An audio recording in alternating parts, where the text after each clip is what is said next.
This guy has been such a gloomy person since high school. He comes from a single-parent family.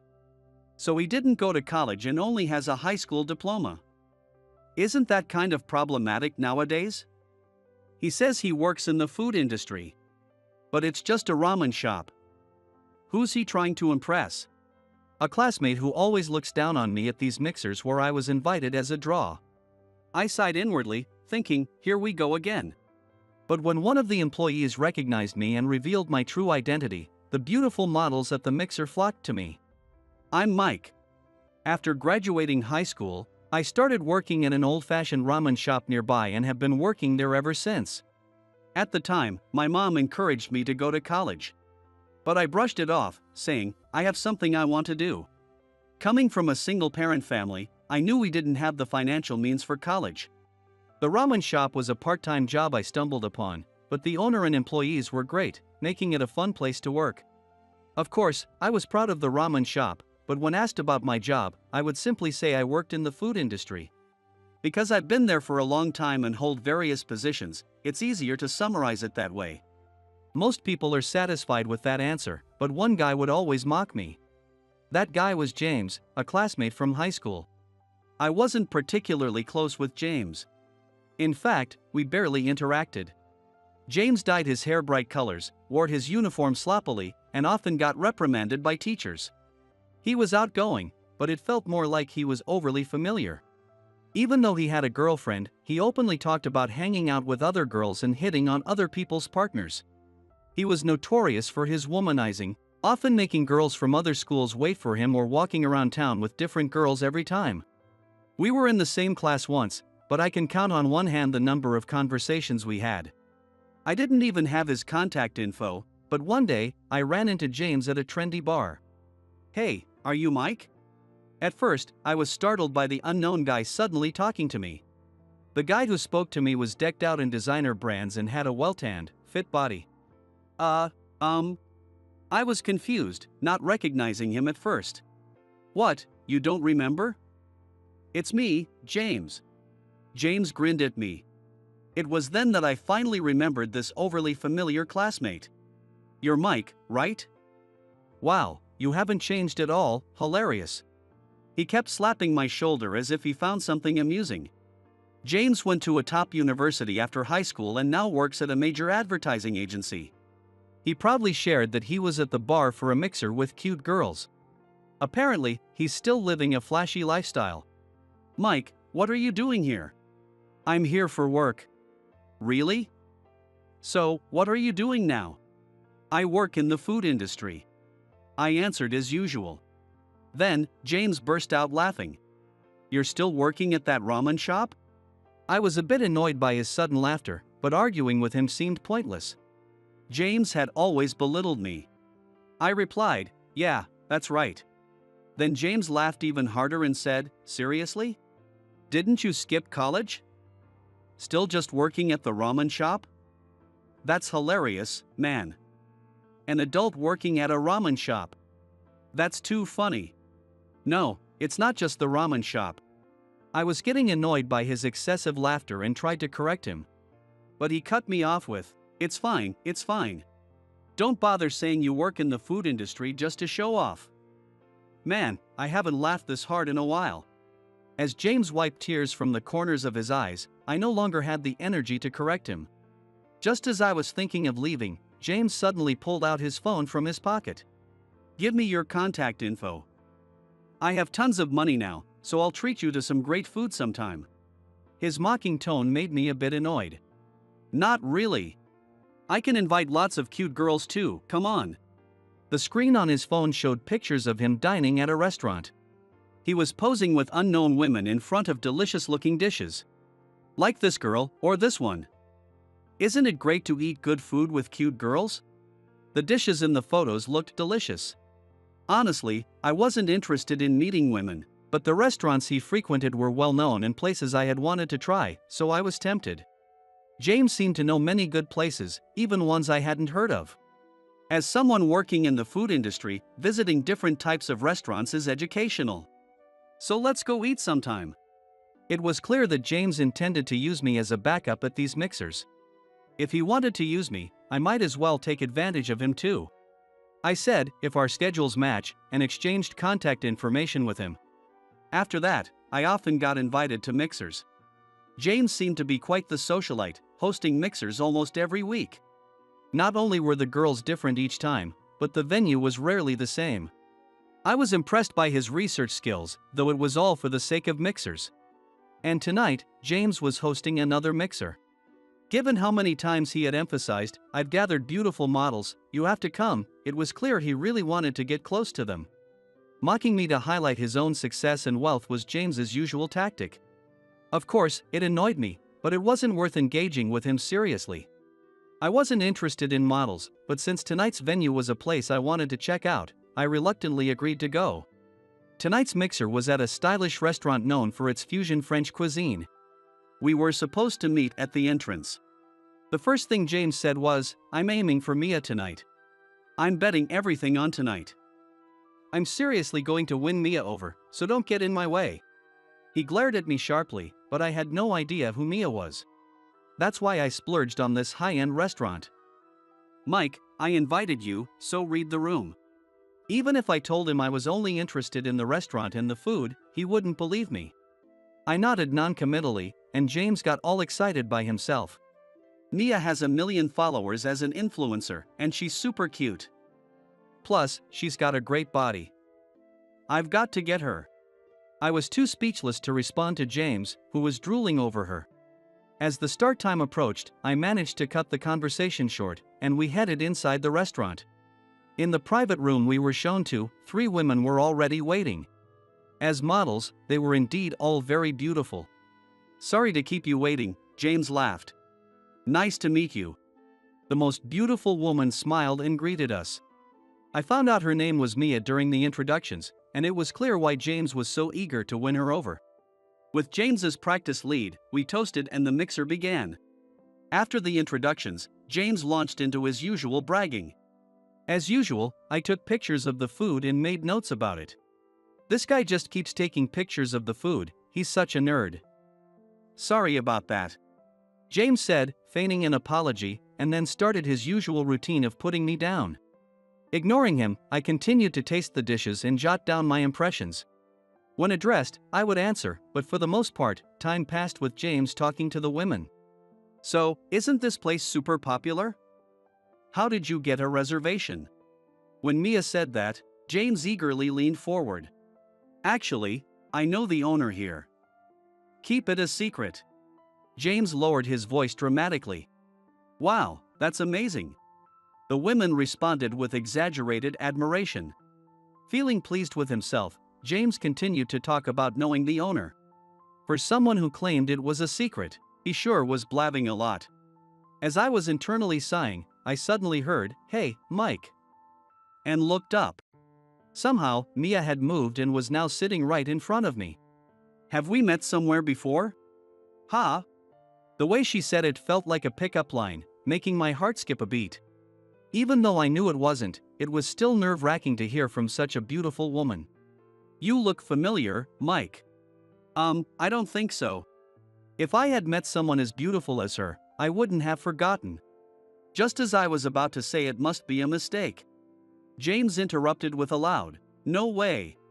He's not distinctive at all, so you probably just see faces like his everywhere." James laughed uproariously. "And someone as plain as him would never cross paths with someone like you, Mia." While his words were technically true, they were so blatantly condescending that even the women seemed a bit taken aback. Trying to boost his own status, he was lowering it instead. And he didn't even realize it, which was pathetic. Then James started another round of his boring bragging. "Recently, I worked with a celebrity." James continued to boast proudly. They are excitedly talking about actors and comedians we often hear on TV, saying, "I'll introduce you to them sometime." Since it didn't concern me, I focused on taking photos of the new dishes and jotting down my thoughts. Then Mia spoke to me again. "Mike, are you on social media?" "No, not really." I tilted my head at the seemingly random question, so she added, "I noticed you were taking lots of pictures." She said she wondered if I was going to upload them online, and it finally made sense to me. "Oh, no. I work in the food industry. As soon as I said that, I saw James smirk. Don't try to show off. It's just a ramen shop. The women, who had been enjoying themselves, suddenly looked at me in surprise. Their faces seemed to say, I can't believe it. This guy has been such a gloomy person since high school. He didn't go to college because he's from a single-parent family and only has a high school diploma. Isn't that problematic these days? And he's been working at a ramen shop since he started as a part-timer. Even now, at almost 30, he's still working there. It's so lame for an adult to be working at a ramen shop. No wonder he tries to make it sound better by saying food industry. I wanted to say it wasn't about showing off, but James kept going. I'm actually the type who only treats girls, but since Mike is poor, I make an exception for him. Not to brag, but I'm pretty rich. Treating someone like him is nothing to me. After all, as an elite, I have to show some charity to the poor. Isn't it super nice of me to treat him? The women responded with forced smiles. They were clearly put off, but James, perhaps because he was drunk, didn't notice. He was happily drinking while putting me down. In his mind, he probably thought he was boosting his own reputation. Just as I was about to sigh, Mia spoke up. Maybe I should upload this to social media too, she said brightly, trying to change the awkward atmosphere. She took out her phone and snapped a photo of the untouched food. As if on cue, the other women began taking pictures of their meals as well. Mia took a few shots before elegantly bringing a bite of food to her mouth. Delicious. She smiled after the first bite. But it could be a bit more colorful.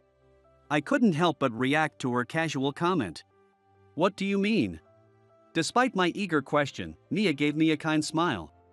These days, dishes that look good in photos are more popular. Of course, the taste is important, but vibrant colors really catch the eye. So, a bit of green here would be perfect. She pointed to a part of the plate. I see. The appearance really does matter. I thought I had been mindful of that, but I hadn't considered the idea of making it photogenic. And changing up the garnish or the sauce color can really make a difference. I see, the garnish. You might also want to think about the plates you use.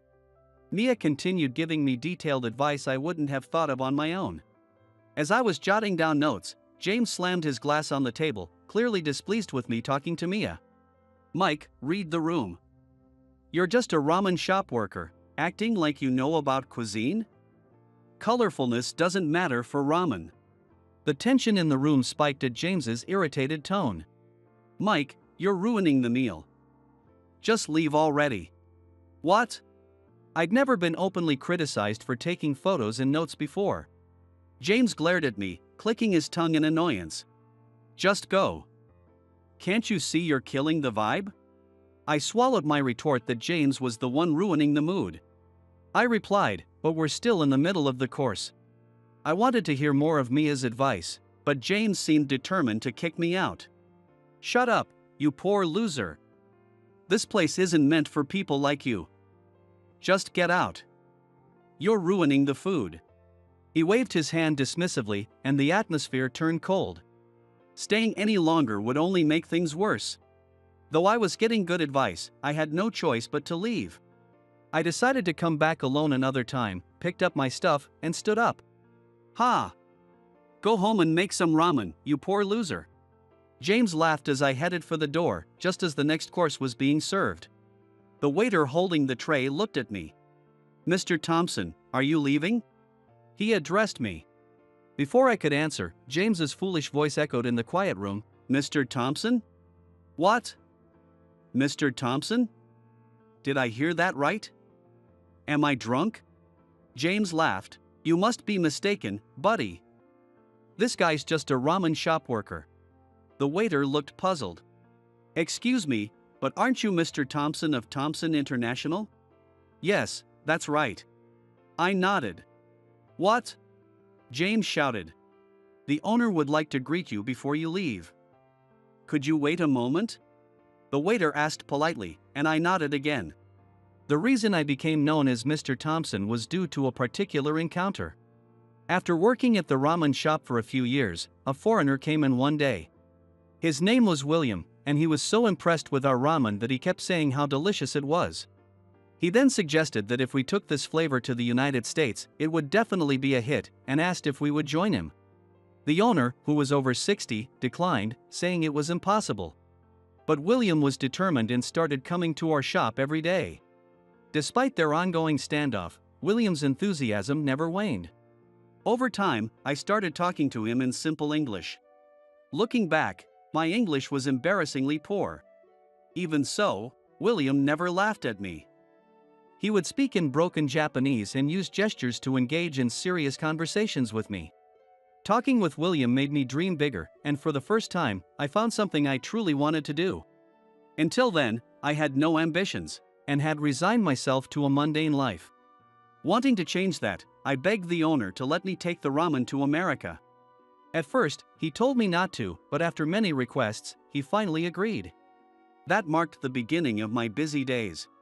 I trained to perfectly recreate the ramen flavor and spent my spare time studying English. I lived frugally to save money for the business and made several trips to America for research. It took several years from the time I decided to do it, but I finally managed to open our first store in America. Despite various troubles, through trial and error, we steadily grew our sales and became a popular spot, always full. Thanks to that, we were featured in famous magazines and online and even got covered by Japanese media. Isn't Thompson International the company that runs that hugely popular ramen shop in America? Mia asked, as if she had just remembered. Yes, that's right. You're well informed. I've been to the Hawaii location. I remember being surprised that the owner was Japanese because I saw a photo there. That's why you looked familiar. Mia smiled warmly. That must have been from a forced photo shoot during a visit. I'm not fond of pictures, but I couldn't refuse their insistence. I never expected it to be displayed at the store, and the thought made me blush. So, is this restaurant today also yours, Mike? Yes, sort of. After succeeding with the ramen shops in America, I returned to Japan. I then expanded into bars and restaurants. The place we're at today is a creative restaurant targeting high-end clientele. I came to check the food, ambience, and service quality. However, my review was cut short by James's outburst. While I was pondering this, the owner, Kane, approached us. A tall, handsome man with shining platinum blonde hair. Kane was a talented individual introduced to me by William, who helped with the ramen shop. He manages most of the high-end restaurants I planned. Since his Japanese isn't perfect, we always converse in English. From behind, I heard women exclaiming, "Wow, they're speaking English." Amazing. After a brief update and casual greeting, Kane asked, "Are you leaving already?" With James kicking me out and Kane being busy, I thought it was best not to stay longer. When I confirmed my intention to leave, voices of surprise rose from behind. "What? Mike, let's talk more." "Yeah, I barely got to talk to you." Suddenly, two women grabbed my arms and pulled me back to my seat. They had seemed uninterested in me until they realized I knew Kane. Amused by their sudden change of attitude, I decided to be upfront with them to avoid giving false hope. "I'm sorry, but Kane is already married, so I can't introduce you to him." I intended to say, but the two women cheerfully replied that they already knew that. Apparently, they had quickly noticed the ring shining on Kane's ring finger. "We want to talk to you, Mike." "What? Me?" Suddenly, I found myself bombarded with questions from the two women. Since I wasn't attending the party to find a girlfriend, I was overwhelmed by their enthusiasm. In the midst of their questioning, James tried to talk to the women, but they brushed him off. "Oh, really? Interesting." Eventually, James gave up trying to talk. While deflecting their barrage of questions, I continued jotting down notes on the dishes being served. When the main course arrived, Mia, who had mostly been observing, suddenly spoke up. "Can I take a picture?" Her bright smile made my heart race, as I wasn't used to such attention from a beautiful woman. Mia had mentioned she was an influencer, so she probably posted food pictures online. Having Mia promote our restaurant could be beneficial. Sure. I'm not very good at it though. Please hand me your phone." I held out my hand, and Mia looked momentarily surprised before letting out a small laugh. "I meant a picture with you, not just the food." Ha! I realized my mistake and felt embarrassed at the unexpected request for a selfie. Is that okay? Though I disliked being photographed, I couldn't refuse Mia's request. When I agreed, Mia moved to sit next to me. I assumed she would ask someone else to take the picture, but instead, she prepared the front camera on her phone. To capture both the food and us in the shot, she had to sit very close. She pressed the shutter, and the small screen displayed Mia's beautiful smile and my tense, awkward grin. Despite my discomfort with photos, I couldn't refuse when Mia asked, "Can I post this on social media?" "Hey, Mia, take a picture with me too." James pushed in from the side, trying to get in the shot. I remembered he had initially expressed interest in Mia. I started to move aside, but Mia stopped me by addressing James. "Sorry, but I don't like people who belittle others and constantly boast. So I'll pass on taking a photo with you, James." What? Even James, with his usual brashness, couldn't push forward after being outright rejected. He slumped his shoulders and glared at me with a mixture of resentment and frustration. "How did you become the president, Mike?" James seemed more sulky than angry at me. We both had used others for our own benefit, but his failure was his own doing. "It's thanks to you, James." He furrowed his brow in confusion. "I had always resigned myself to a mundane life, but being mocked by you pushed me to prove myself. Even when things were tough in America, I worked hard to show everyone what I could do. In a way, I owe it to you." "Shut up," James muttered sulkily. "You've always been smart and capable. You don't need to push others down, and you can aim higher on your own."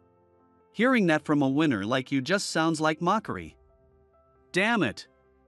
Just watch, I'll make it big too." James took a swig of his drink in frustration. The awkward tension from earlier had dissipated, and for the first time, the dinner felt enjoyable. Since that day, Mia and I kept in touch frequently. Her advice was precise and extremely helpful. Before long, Mia and I were not just exchanging messages but also dining together more frequently. James, unable to give up on Mia, would occasionally reach out to her but often complained about not receiving a reply. When I casually asked Mia about it, she responded with a dazzling smile. His intentions were too obvious, and it scared me, so I blocked him. Her beautiful smile was almost terrifying, and I could only manage a dry laugh. As a model, Mia was naturally attuned to trends and had excellent taste. Using her advice, I improved the dishes at my restaurants, which quickly became popular among young people.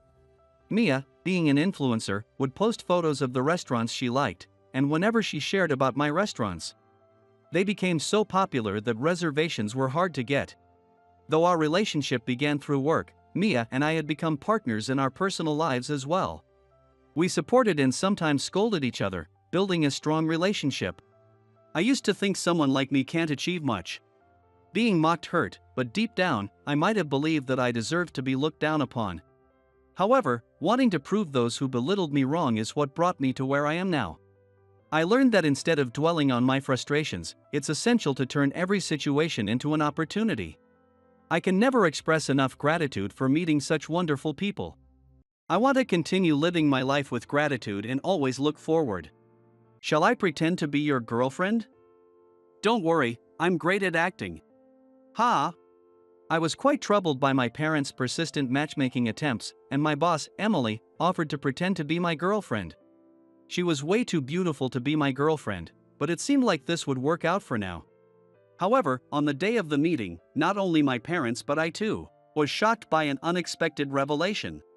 "Alex, is this really your girlfriend?" From that day on, my feelings started to change significantly. Meanwhile, Emily continued to pretend to be my girlfriend indefinitely. "I'm Alex. 36 years old. I've been single for 36 years. I have few friends and even fewer opportunities to meet new people. My days end with commuting between work and home. My few friends are all married with kids now, so I rarely see them. The only person I know around my age who's single like me is my boss, Emily. People might think I'm either gay or just unable to find love, but she is also quite a mystery. She's stunningly beautiful, highly competent at work, and I've seen guys hit on her more than once. Yet, she boldly declares at office parties, I'm staying single forever, and doesn't seem to care about being single at all. I admire and envy her resolute attitude. I don't want to be without a girlfriend. I want a wife and kids. I've been introduced to women several times, including during my school days, but even if the first date goes well, it never leads to anything more. No one has ever told me it's because of my looks or personality, so it doesn't seem to be that. What's the problem? Lately, I've been thinking about this all the time. Alex. Hey. Emily's voice snapped me back to reality. I was at work. Hey, you've been spacing out a lot lately. What's up? If something's bothering you, I'm here to help. No, it's nothing. I'll be more careful. Sorry. Even if I could talk to her, she wouldn't understand my worries. After all, she's someone who thinks being single is the best. It's already 4:30, and there's not much time left until the 5 o'clock end of the day. I need to finish these documents quickly. But if it means working overtime, that's fine too. Because my parents nag me if I go home early. I still live with my parents at my age, and lately, they have been pressuring me about marriage and grandchildren. I'm just worried about your future, Alex. Yeah, we won't be around forever. I understand what they're saying, but still. I really want the same thing. I'm just anxious about how to make it happen. Alex, are you staying late? Let's grab a drink tonight. John, who sits next to me, is a colleague from my same year. He has a wife and 2 kids. I don't have deep relationships at work, so even though I'm friendly with John, we've never gone out for drinks personally. John, you should go home. Your wife is taking care of the twins by herself, right? He made a resigned face and said, That's why. When I get home, all I hear until bedtime is how hard her day was. I want to stay out late sometimes too. Unbelievable. If I had a wife and kids, I would definitely want to go home early to see them.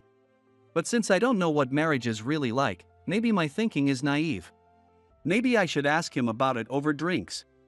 I decided to focus until the end of the day and then head to the pub near the station with John. His recommended pub is cheap and the food is decent, but we have to get there early to get a seat. Tonight, we hurried from the office and managed to snag a couple of seats at the counter. We toasted with beers and started to unwind from the day. Halfway through my mug, I remembered. I should text my mom that I won't need dinner tonight. John asked, Who are you texting? Mom, I replied, and he chuckled. I know why he's laughing. But I don't want her to go through the trouble of making dinner for me. Her reply said, Enjoy yourself. She probably thinks I'm out with a woman. I rarely stay out late unless it's for farewell parties or year-end parties. Feeling a bit tipsy from the alcohol, I boldly asked John an intrusive question. Hey, how did you meet your wife and start dating? Since I don't usually discuss such things with coworkers, he seemed surprised but answered sincerely. It was at my previous job. I joined this company mid-career, remember? My wife was my junior at my old company. So, how did you start dating? It was pretty normal. We met at a pub one day, said, Hi, and, oh, it's you, hit it off, went to a second round, and within a week. She came to my parents' house. Even if I met a female colleague at a pub, I can't imagine it turning into a romance from just hi, and, oh, it's you. Usually, it's just a drink together and then, see you tomorrow, right? How does it escalate to meeting the parents within a week? As I pondered this, the person next to me left, and someone new sat down. I'll have a large beer, a breaded pork cutlet, grilled mackerel, and some chicken skewers. Despite the woman's voice, her order was quite hearty. Wait, that voice sounds familiar. I looked over, and there was Emily. The only empty seat at the counter was next to me. She comes to pubs alone? How impressive. She noticed me and we made eye contact. Hi. Oh. We ended up drinking together. And that cat was just so cute. I almost took it home, but then I came to my senses. It wouldn't be fair to keep it in my apartment. Emily, already tipsy, was enthusiastically recounting how she almost adopted a cat from a shelter. John, who loves beautiful women like Emily, was fully engaged in the conversation. For some reason, every guy at our company, even the married ones, is infatuated with her. I, on the other hand, was listening half-heartedly since I didn't have any personal interest in her beyond work. Maybe my low energy bothered her because she suddenly turned the conversation towards me. Alex, why aren't you getting married? She is always straightforward, even when drinking.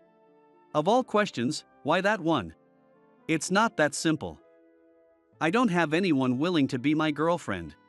She summarized my situation bluntly. That's because you're clueless about the world, Alex. Curious about what she meant, I asked her to elaborate. Apparently, I'm out of touch with modern social life, insensitive to women's feelings, and not sophisticated enough. I was genuinely impressed. Emily really pays attention to people. It's true that I'm not interested in what's happening in the world. I don't watch TV or browse the internet. I don't care about trends or places women enjoy. My hobby is reading. Specifically, paper books. I'm an analog. On weekends, I go to bookstores, and cafes are places for reading, not for talking. Why didn't I realize this sooner?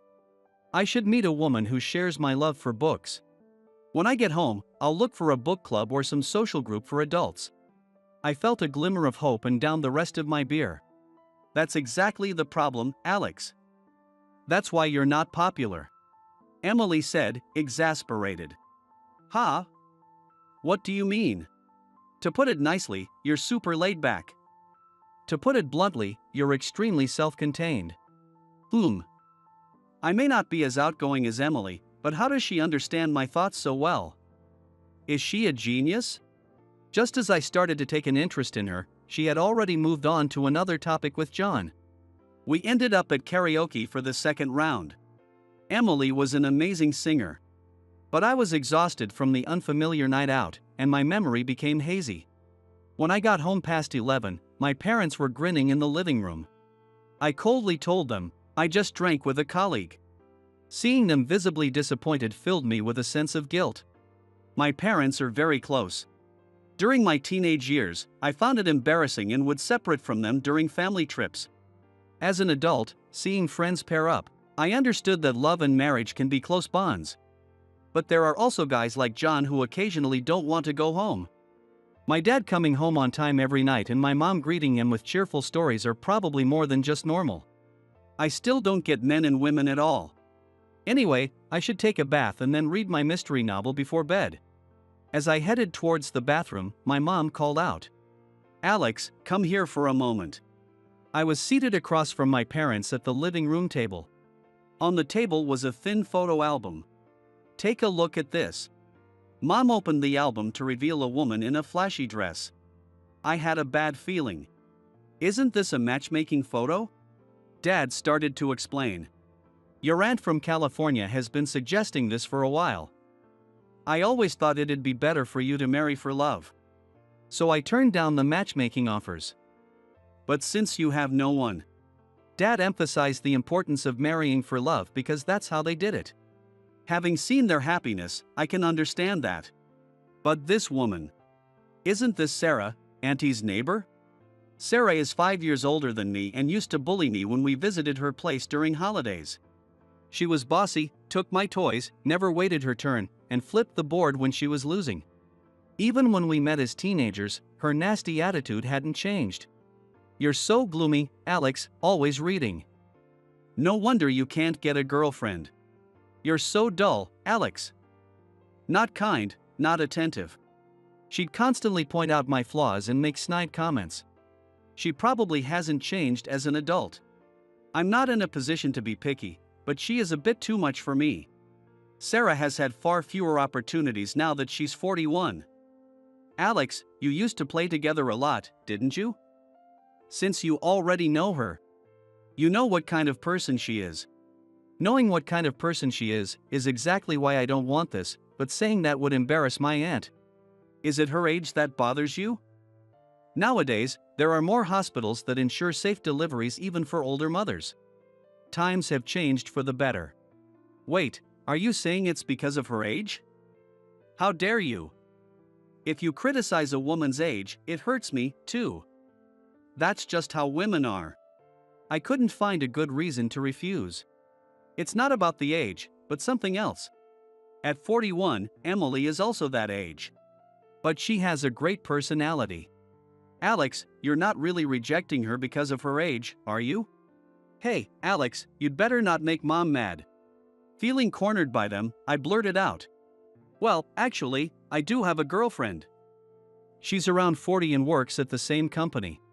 Of course, I didn't, but the only woman who came to mind was Emily, who seemed a much better choice than Sarah.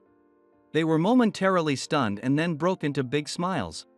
Despite the late hour, they brought out the champagne to celebrate. They kept asking about her, so I said, she's 41, a department manager, thoughtful, and likes to drink. That's all I knew about Emily.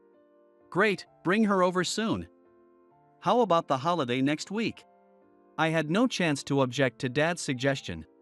My head was spinning with John's words. It's normal. We met at a pub, hit it off, and within a week she was at my parents' house. The next day, I went to work with a heavy heart. I had to convince Emily to help me out or I'd end up with Sarah. If she came over once, I could say we broke up later. Emily, being a good sport, would probably help me out once. But the problem was how to bring it up. I waited patiently for a moment when she was free. However, she was always talking to someone and never seemed to have any time alone. Alex, you're acting weird. You're staring at Emily too much. John's comment made me realize. I had been watching her all day. I didn't want to be disliked as a creepy guy. I decided to consult with John. So, I'm in trouble. Am I weird for asking this? Well, it's pretty bold to ask Emily of all people. We were discussing it secretly through internal email. We could delete the messages later. Just then, a new message popped up that neither John nor I sent. Shall I pretend to be your girlfriend? From Jones. Ha! We looked over at Emily's desk. She was giving us a peace sign. Then another message popped up. Don't use company email for personal stuff. I'll delete everything. Karaoke tonight. We had CC'd Emily on our emails. After work, the three of us went to the same pub as the previous night. With John's help, we arranged for Emily to come over on the holiday.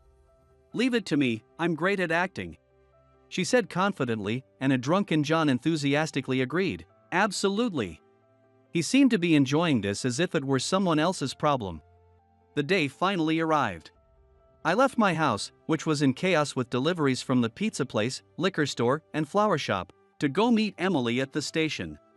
I arrived a bit early, but she was already there. Emily in her casual clothes looked just like a model. I'd only seen her in a suit before, but she's truly beautiful in both face and figure. On top of that, she's got an amazing personality. I bet my parents will be more shocked than I expected. And indeed, they were. When I introduced her, they were incredibly surprised. I was also speechless when I learned the shocking truth. You're really her, right? The former actress, Emily? Mom kept asking her over and over. Alex, is it true? Is she really your girlfriend? Dad also kept asking me repeatedly. I was too stunned to say anything. According to the internet, Emily was a famous actress and singer over 20 years ago.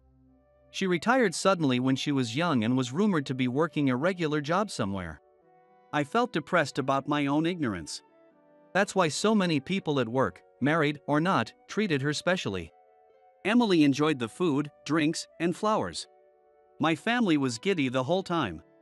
She kept up the role of my girlfriend with a big smile until the end. Her performance was truly perfect. As they were leaving, my parents enthusiastically told her, "Please come again." She responded with a loud, "Sure." Her acting was so amazing that I couldn't help but regret she quit being an actress. Thank you so much for today. I owe you one. At the station on the way back, I sincerely thanked her for everything. Emily had a troubled look on her face. I didn't drink enough, she said, sounding dissatisfied. Oh, maybe I pushed her too hard. She really got into the role. Even though she drank a lot, she was probably just pretending and couldn't actually enjoy it. I'm sorry, they got a bit too excited. I guess it's not great to be reminded of your past like that, right? I said this, thinking if it were me, I wouldn't like it. She looked at me for a few seconds, then smiled and said, You said you owe me one, right? Then let's go to an after party. What? Now. Karaoke? It wasn't good to teach you that after parties are just karaoke. There are all kinds of after parties. Come on, follow me. Emily pulled me along and we got on the train. We arrived in the city. It was the second-hand bookstore district where I often come to look for books. All right, Alex, walk around freely. I'll follow you. You love books, right? I don't know much about them, but I'll tag along. You probably couldn't read much today because of the worries. I hadn't told her I loved books. And would she really enjoy this kind of after party? When I asked her, she said, "Yes, I'm enjoying it. If this were a date, I wouldn't do well." But I thought I could guide her well in a place full of books. I took her to stores with beginner novels and rare books. Emily seemed interested in a historical novel by a famous author, Robert Thompson, so I bought her the best one. We went into a cafe where we could read books quietly. Since we couldn't talk loudly there, we just drank coffee and read our books. Emily was intently reading the historical novel I recommended. Occasionally, we made eye contact and exchanged smiles, which I found very enjoyable. She also seemed satisfied, so I don't think she was bored. We left the cafe, visited more bookstores, and parted ways when it got dark. I felt a pang of loneliness as we said goodbye, but I quickly pushed it away. Emily had just played along with my charade for the day. She even chose a second-hand bookstore for the after-party, showing how considerate she is. And she's my boss. I can't get the wrong idea.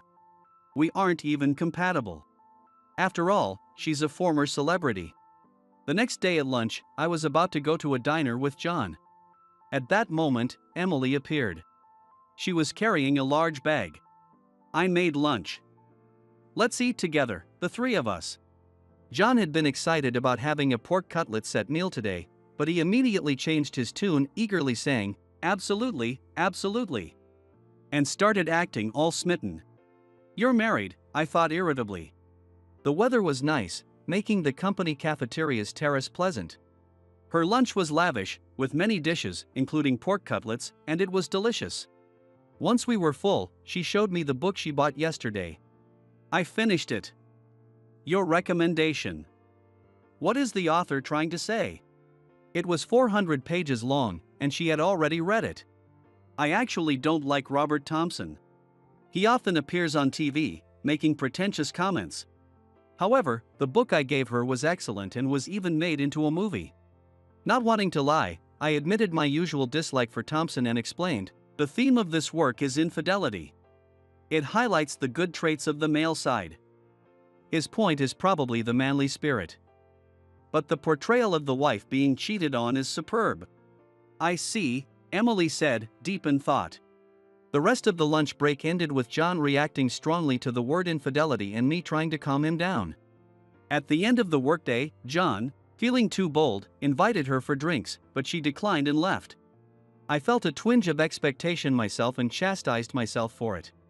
Not wanting to go straight home, I went out to the city. I found myself drawn to the same stores we visited, finally admitting to myself, I think I like Emily.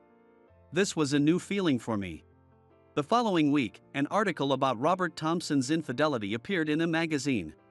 At work, women from other departments came to see Emily, and men hesitated to talk to her. The magazine clearly showed Emily walking alongside Thompson. I spent more time than ever checking online news. The internet had already revealed Emily as the former actress. Though she acted normal, the staff were full of jealousy and curiosity, saying all sorts of things. She said she'd stay single forever, or, with those connections, it's no wonder she got a position. Many were quick to change their tune. Even John said, "I'm disappointed."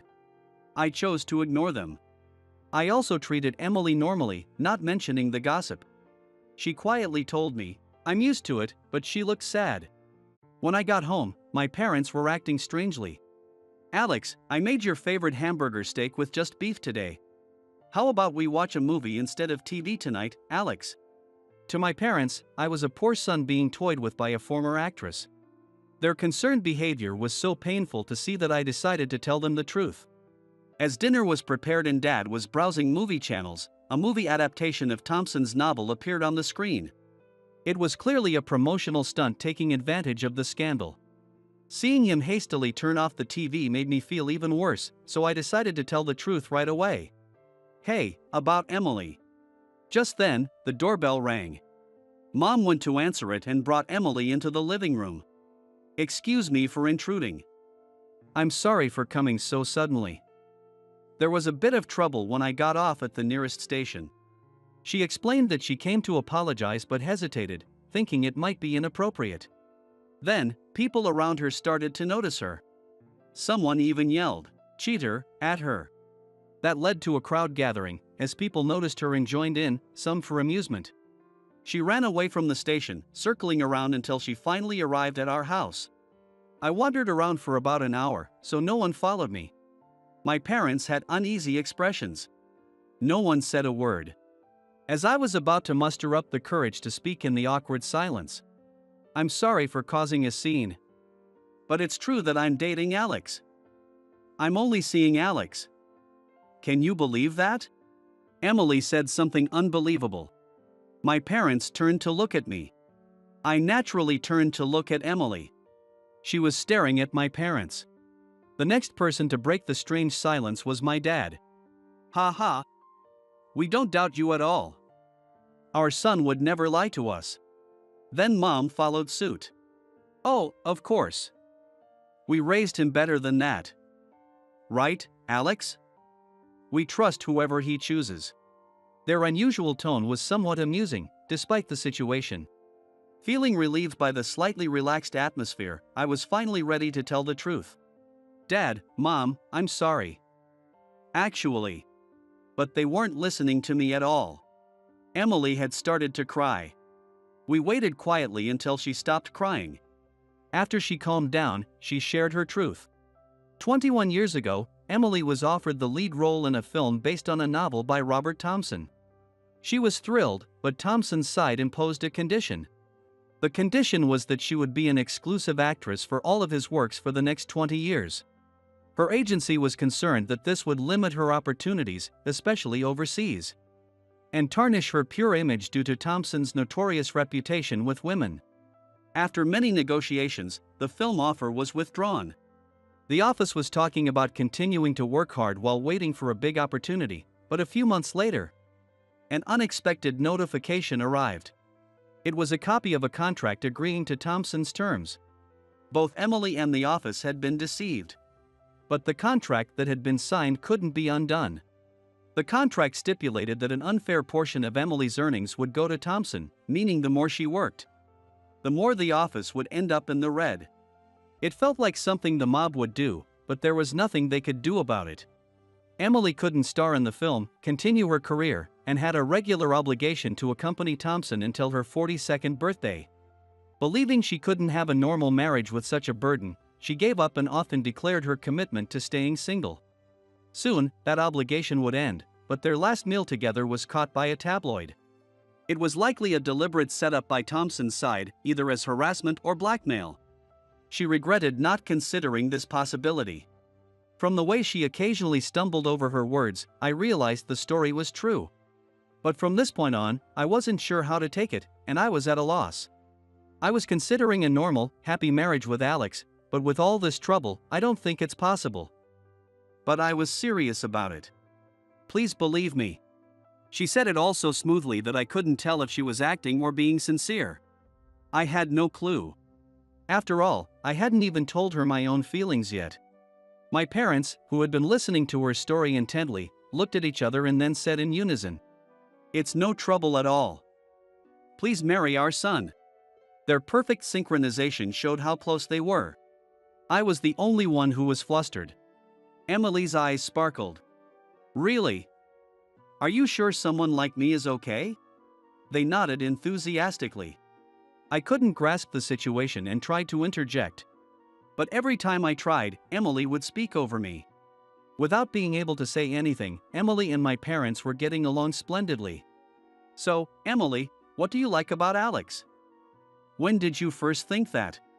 "It was around last year when he became my direct subordinate. Unlike other employees, he treated me normally. He would point out my mistakes calmly and matter-of-factly. "I see, and when did you two become mutually affectionate?" my dad asked. She answered without hesitation. "Embarrassingly, it was only recently. Alex is a bit shy." Wait, did she realize my feelings? Even so, I still hadn't confessed. She continued to chat animatedly with my parents, who loved talking about relationships. Only my dog, who sensed my true feelings, looked at me and whimpered softly. "I've stayed too long," Emily said. "That's all right. Come by any time. I'll have the bed ready for you. Alex, it's dark. Make sure you escort her home and scare off any weird fans." Without a single word from me, Emily had become my parents' approved fiancée. On the way to the station, still not fully believing it, I asked her. "The part after you retired from the entertainment industry was an act, wasn't it?" "Oh, you noticed?" "Impressive," she said nonchalantly. My heart sank, as dark as the night. Why would she lie like that? Deceiving my parents, what was she thinking? My sadness quickly turned to anger. Enough of this. It's one thing to lie to me, but deceiving my parents is too much. Even if lying is common in showbiz, this is the real world. I shouted in anger. Feeling awkward, I quickened my pace. When I turned back, Emily had stopped far behind, looking down. I rushed back to her and found her sobbing like a child. "It's not a lie. I really do love you. But you never noticed my feelings. Playing the girlfriend role made me happy. And your parents' warmth touched me so much. But you never understood, Alex. This was the only way I could think of. I knew you always read books. But you never noticed me." What is she saying? So straightforward and vulnerable. Emily, always sociable, meticulous, and reliable, must have been acting all along. That must have been so hard. That night, I gathered the courage to express my feelings, and we officially started dating with marriage in mind. It was also a battle against the tabloids and Thompson's side, but since I was not well versed in entertainment gossip, I ignored the frenzy and stayed calm. The noise eventually died down. My parents even eagerly answered interviews, turning public opinion in our favor. The media and Thompson's side's attempt at manipulating information failed spectacularly. Now, a few months later, Emily was being sympathized with as a victim of the dark side of the entertainment industry. And Thompson's reputation had plummeted. We quietly and discreetly submitted our marriage license application. I informed my department, and they threw us a celebratory party. John, drunk, kept saying, "I'm the Cupid here, you gotta thank me too, damn it." I hadn't forgotten that. I had pretty much followed the same path that led John and his wife to get together. It was simple. We met at a bar one day, said hi, and, "Oh, hello," hit it off, went to an after party, and a week later, she was visiting my family.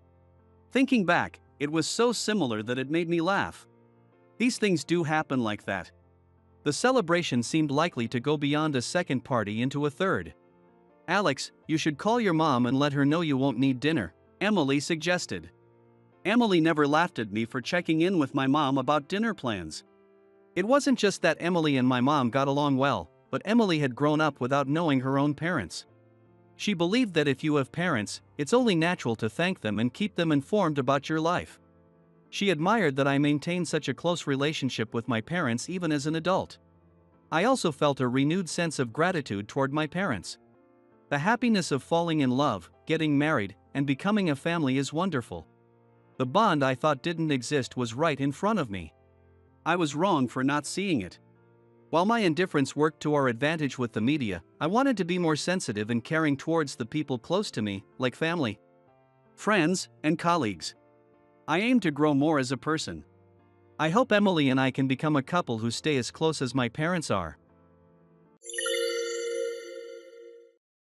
So, I heard you didn't graduate high school? We don't associate with people like you. Leave now.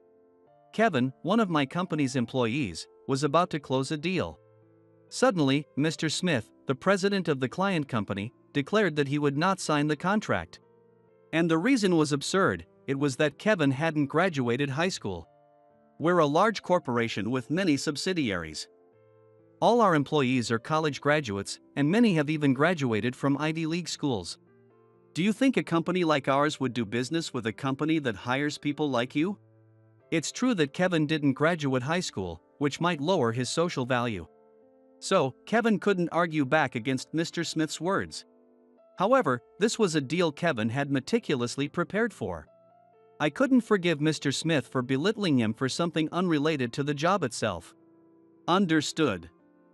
So, we'll cancel this $100 million contract. What? I knew how much effort Kevin had put into this deal. That's why I couldn't forgive Mr. Smith for trampling on his hard work so casually. We can't do business with a company that can't see beyond academic credentials. To make that clear, I told Mr. Smith my decision. I'm Hayden Johnson, 38 years old. I work for a company called Johnson Holdings. We handle logistics, supplying daily necessities and groceries to various companies. We have branches nationwide and our own distribution network. Because of this, Johnson Holdings can do business with a wide range of companies, big and small. Although I'm young, I am the president of this company. My father was the founding president of Johnson Holdings.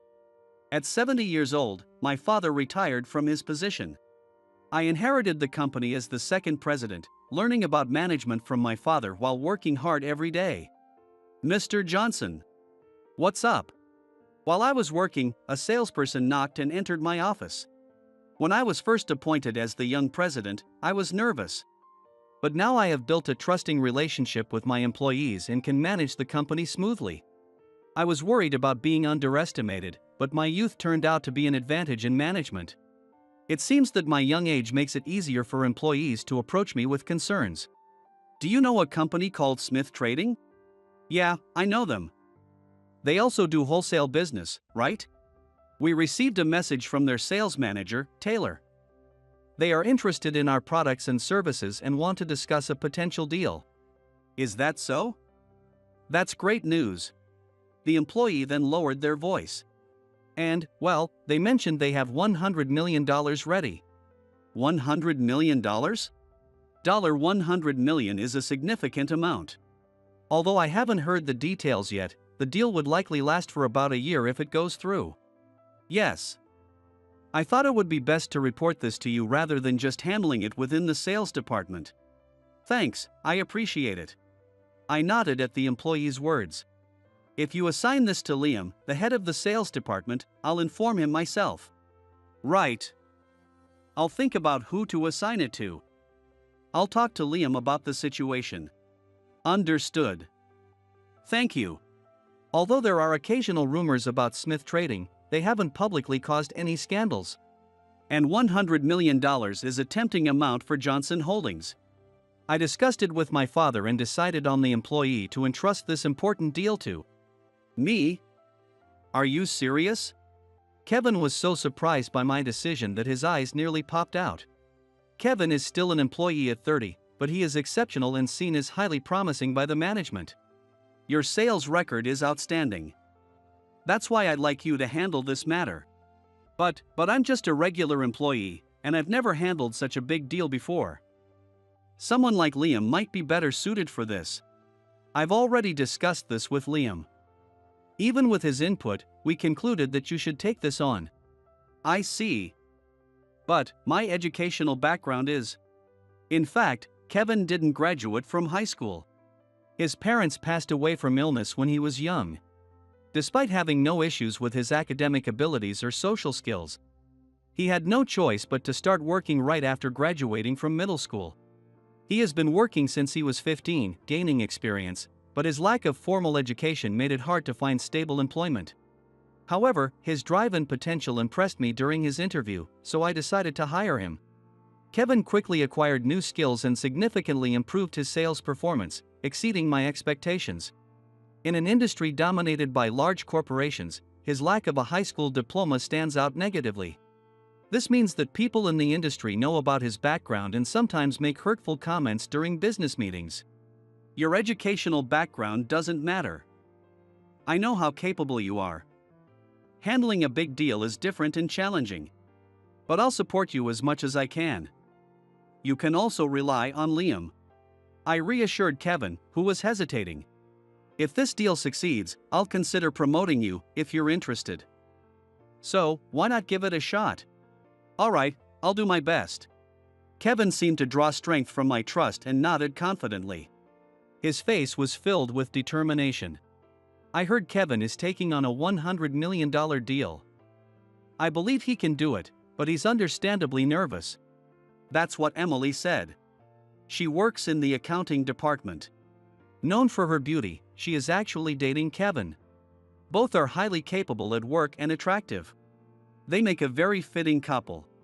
So, when Emily and I talk, Kevin often comes up in our conversations. Sometimes he calls me to talk things through, Emily added. I see. I hope I'm not putting too much pressure on him, I replied. No, actually, your recognition has boosted his confidence. He's still insecure about his education, Emily said with a smile. Emily gave a wry smile as she talked about a side of Kevin that I had never seen before. Once he succeeds with this deal, he won't be belittled for his education anymore. If anyone mocks him for not graduating high school, he can proudly say, I've closed a $100 million deal. Have you? That's true. Not many people can claim they've handled a deal of that size. I hope this experience becomes a valuable asset for him, I agreed. Yes. I don't know much about sales, but I'll support Kevin as much as I can. I hope this helps ease his worries a bit, Emily said. With Emily supporting him, Kevin would be strong emotionally as well. Thinking about how well suited they were for each other, we finished our break and returned to our respective tasks. Kevin steadily prepared for the deal. He worked on the presentation and the documents needed for the meeting. I provided guidance and consulted my father when necessary to support Kevin. A week before the meeting, Kevin approached me. Mr. Johnson. Can I talk to you for a moment? Sure, what's up? Could you come with me for a bit? Kevin led me to the landing of the emergency stairs. He seemed to have something he didn't want others to hear. This is a bit embarrassing to ask, but I thought you might listen. Go ahead. Whatever it is, I'll listen and keep it confidential if you prefer. Feel free to talk. Well, if this deal succeeds, I plan to propose to Emily. I was surprised by this unexpected news. I had been watching their relationship progress, and it seemed Kevin was finally ready to take the next step. I see. Sorry for talking about something weird. But I didn't know who else to ask. Kevin was completely nervous, his face turning bright red. This kind of conversation is one of the perks of being a young president. Both my girlfriend and I are 30 years old. If this deal goes through, I've been told I'll get a promotion. So my salary and benefits will improve enough to support a family. That's why I think the timing is perfect. Oh, I think it's a good idea. She seems to care about you a lot. She might even be waiting for your proposal. Oh, well. Kevin's eyes widened at the objective statement. His innocent reaction was endearing. You two are a great match. When you do decide to get married, make sure to invite me to the wedding. It's too soon for that. I haven't even proposed to her yet. Well, I'm rooting for you. I'm sure she'll say yes. Do you think so? Hearing that from you gives me confidence. I'll do my best. Yeah. I also have to do my best to help you succeed. About a week later, the big day of the business meeting finally arrived. Since this was a major deal worth $100 million, I, as the president, also accompanied him. As he drove the company car towards Smith Trading, his face was tense. Kevin, you've worked hard to make this deal happen. You've prepared the documents and practiced your presentation thoroughly. Just show what you've been working on, and you'll be fine. Yes. It's your first time handling a deal of this scale, so it's natural to be nervous. But I'll be there to support you if needed. Just stay calm and do your best. Not only was the deal worth $100 million, but Kevin had also decided to propose to Emily if the deal was successful. Telling him not to be nervous was asking too much. Still, if he did as he practiced, the deal would surely succeed. I believed so. Eventually, we arrived at Smith Trading. I'm Kevin from Johnson Holdings. We're here for a meeting with Mr. Taylor from the sales department. We've been expecting you. Please proceed to the reception room on the 5th floor. We were guided by the receptionist and headed there. In the rising elevator, Kevin clutched his office bag tightly, which contained the documents and his tablet. We reached the reception room. After knocking, we entered to find Mr. Taylor already waiting. Hello. I'm Kevin from Johnson Holdings. I'm Hayden. Thank you for taking the time to meet with us today. No problem at all. I'm Taylor from Smith Trading. I've heard a lot about Johnson Holdings. Thank you for coming today. We exchanged business cards and sat down on the sofas facing each other. Then, we began the business meeting. Mr. Taylor, I understand your company is interested in our products. Yes. We'd like to utilize your products and extensive distribution network for our future operations. Understood. Let me first explain our distribution system. This is a significant deal.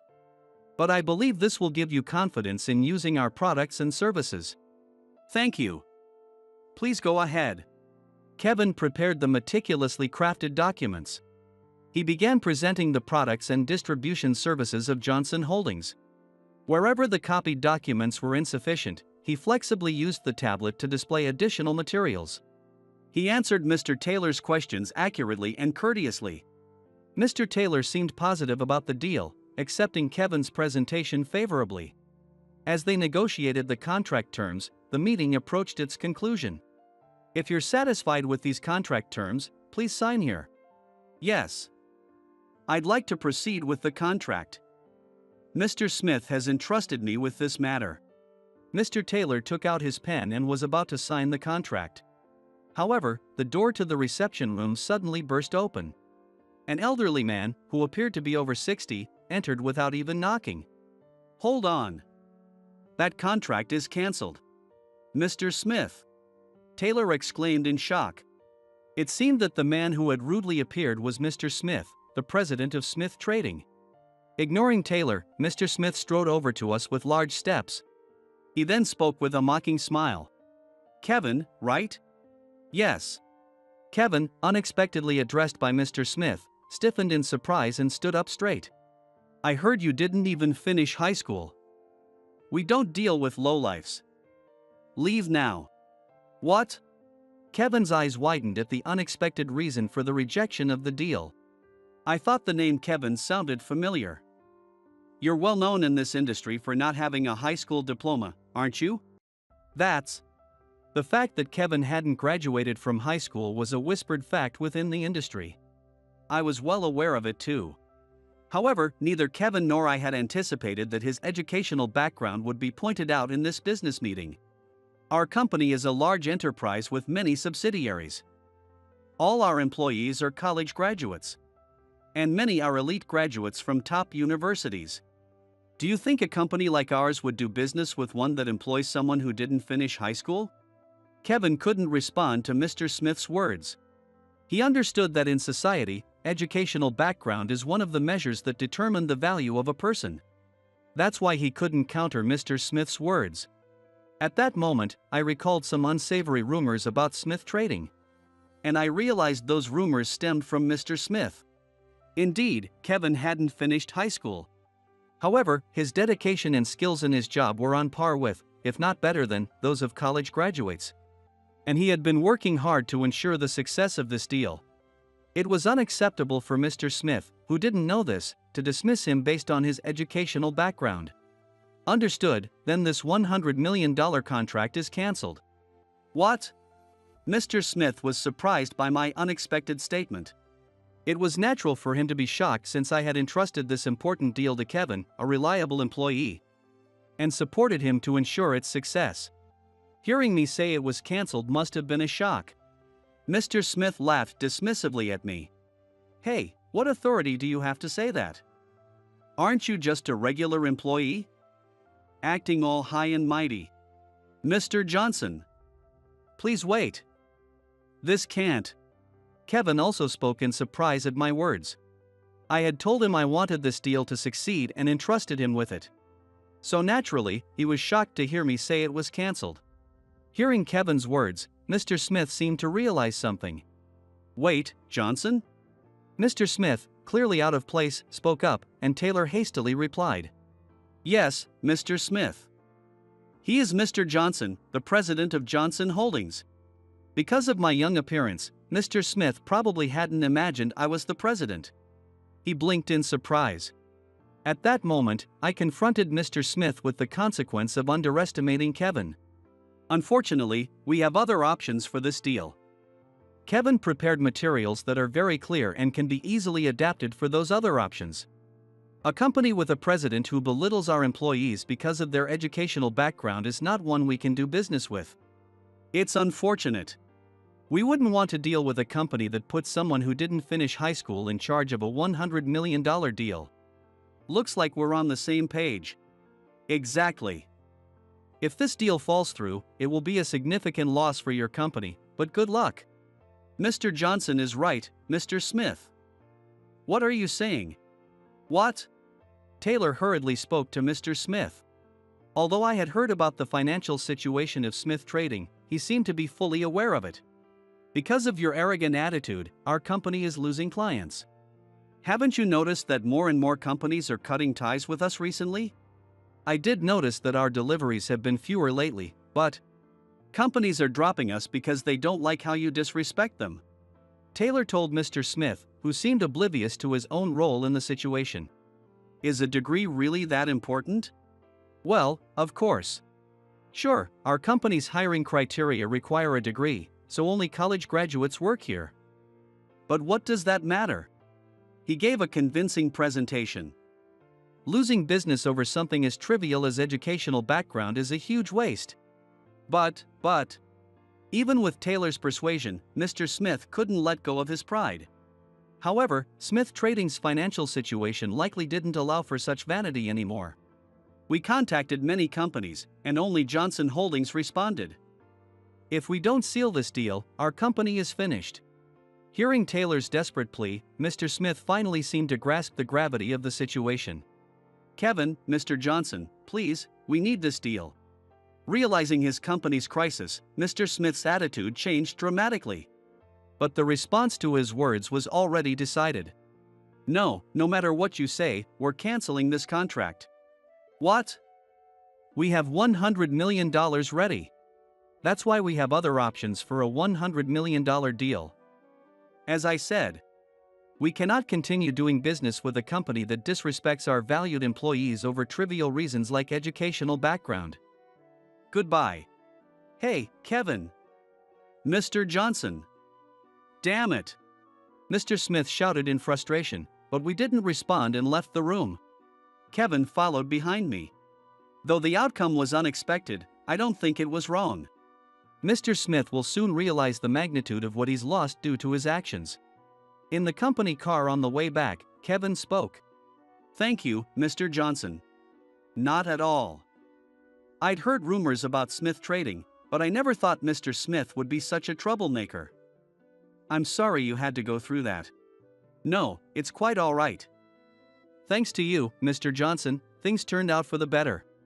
Though he spoke politely, Kevin looked exhausted while driving. He had worked hard to make this deal a success. He never expected Mr. Smith to ruin everything. Don't get depressed, Kevin. As I mentioned, we have other options. What are those deals? Don't misunderstand, they weren't a backup for your failure. They were originally meant for another sales team member. But given the situation, I think it would be best for you to handle them. This way, the documents you've prepared won't go to waste. I then started to explain. We have several similar deals lined up. Each may be less than $50 million, but together they'll exceed $100 million. It might be challenging. But are you up for it? Are you sure? Is it really okay for me to handle such important deals?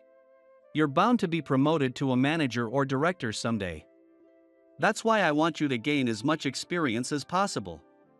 More importantly, I don't want you to end this on a note of failure because of Mr. Smith. So, what do you say? Kevin thought for a moment. Then, with determination in his eyes, he answered, "Thank you. I'll do it. Please let me handle it." He truly is resilient. Despite Mr. Smith's harassment and the deal falling through, he remains undeterred and ready to take on new challenges. It's really Mr. Smith's loss to underestimate such a talented employee because he didn't have a degree. Feeling fortunate to have met someone like Kevin, I nodded at his words. And about a month later, that was an excellent presentation. We'd like to proceed with the contract. Thank you. I'll do my best to meet your expectations. Kevin successfully managed the multiple deals entrusted to him. The materials Kevin diligently prepared for the Smith trading deal proved useful for all the other negotiations. All the companies were reputable and didn't care at all about Kevin's educational background. Kevin was celebrated at the company for successfully closing multiple deals worth over $100 million. That's amazing, Kevin. Looks like Kevin is finally getting that promotion. Kevin is really good at his job. He's so impressive. You're all exaggerating, but thank you. By successfully managing multiple deals, his achievements were recognized. Kevin was promoted to manager. I spoke with Kevin in the president's office. Handling multiple deals must have been tough, but you did a great job. I look forward to your continued success. Thank you, Mr. Johnson. I'll keep working hard to contribute to the company. For now, he is a manager, but I am sure Kevin will continue to rise through the ranks. I also considered his promotion favorably. After wrapping up the business discussion and handing him his promotion notice, I asked him something I had been curious about. So, are you going to propose to Emily? Although the Smith trading deal didn't work out, you still achieved significant results. Now is the perfect opportunity. Kevin's face turned bright red, clearly caught off guard by my words. He looked around nervously for a while before finally answering in a faint voice. I actually already have the ring ready. I wanted to make sure I didn't miss the opportunity after closing the deals. I see. So you were well prepared, not just for the presentations. Mr. Johnson. Seeing Kevin's embarrassed expression, I laughed cheerfully. To encourage him, I said, "You'll be fine. Emily probably already knows what you're planning. It's better to act while the passion is still fresh." Yes. I'll do my best. As we were having our pep talk, there was a knock on the door. Startled, I responded, "Come in. Mr. Johnson." An employee rushed in, looking flustered. Then they explained the situation. "Kevin, Mr. Smith is here to see you. He's at the entrance, and the receptionist is dealing with him." "What? Let's go, Mr. Johnson." Kevin and I quickly headed to the entrance. Mr. Smith was pleading with the receptionist. "Please, let me speak with Mr. Johnson. Or Kevin. Our company won't survive otherwise." It seemed that what Taylor had mentioned was happening to their company. Over the past month, Kevin had closed multiple deals.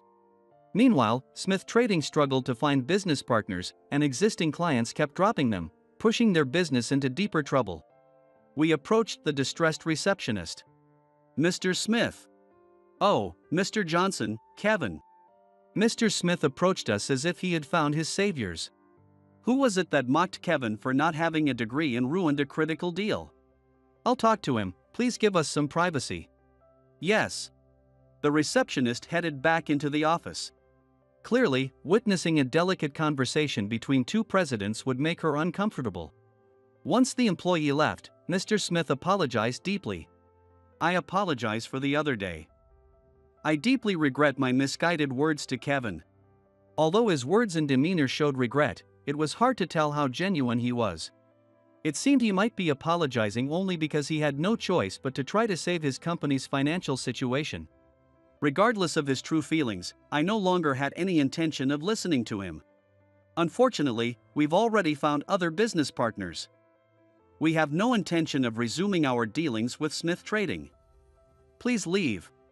As I coldly dismissed him, Mr. Smith persisted. "Please, don't say that. If you could name your price, we'll consider it as much as possible. Please reconsider doing business with us." Even so, we have no intention of doing business with you. Do you understand what you did to one of our valued employees? I am fully aware. That's why I'm asking. If he truly understood, he wouldn't be here now. I had seen Kevin's determined efforts to prepare for the negotiations despite being overwhelmed with anxiety. There was no way I would forgive Mr. Smith, who mocked Kevin for his lack of education and ruined the deal. I looked back at Kevin for confirmation. He met my gaze and slowly shook his head. It seemed he had no intention of forgiving Mr. Smith either. Please leave. No, please reconsider. Despite making it clear we weren't interested, Mr. Smith wouldn't back down. Just as I was wondering what to do, an unexpected person appeared. Are you Mr. Smith? Emily. Hearing her voice, Kevin turned around. It was Emily. Seeing her, Mr. Smith's expression turned sour. What is it? I'm talking to Mr. Johnson and Kevin right now. Go back to your desk. Excuse me, but I'm very angry about how you treated Kevin. What? How dare you come here after belittling him? Mr. Smith shrank under her angry glare. Despite being a woman, her words and stance carried immense power, and Mr. Smith was overwhelmed. We all fell silent. Emily glared at Mr. Smith and said, "We will not engage in any negotiations with you. Leave." Yikes. Intimidated by her fierce demeanor, Mr. Smith fled. After watching him flee in a panic, Kevin spoke. That was amazing, Emily. Feeling embarrassed about being seen angry, Emily blushed and covered her cheeks with her hands. It's a bit embarrassing. But I was so angry when I heard that your deal was rejected because of your educational background after you worked so hard. Despite the situation, she stood up for someone important to her without hesitation. I found her bravery admirable. And it seemed Kevin was touched by her feelings. I was really about to lose hope, so I'm glad you stood up for me like that. Really? Thank you. But I'm just glad your hard work wasn't wasted. Emily smiled with relief. The contract had once been cancelled by Mr. Smith. However, the efforts Kevin put in led to the success of many other deals, and Emily was undoubtedly as happy as he was. After all, she had supported him more than anyone else. Emily, Kevin said, looking determined. I think now is the time. There's something I want to ask you. What is it? Kevin had likely been carrying it around, waiting for the right moment. He took out a beautifully sparkling ring from his pocket. Then, he took Emily's left hand and slipped the ring onto her ring finger. I've always loved you, Emily. I planned to tell you once this deal was successful. Although the Smith trading deal fell through, I succeeded in all the other deals and got promoted to manager. I believe I can support you properly now. So, will you marry me?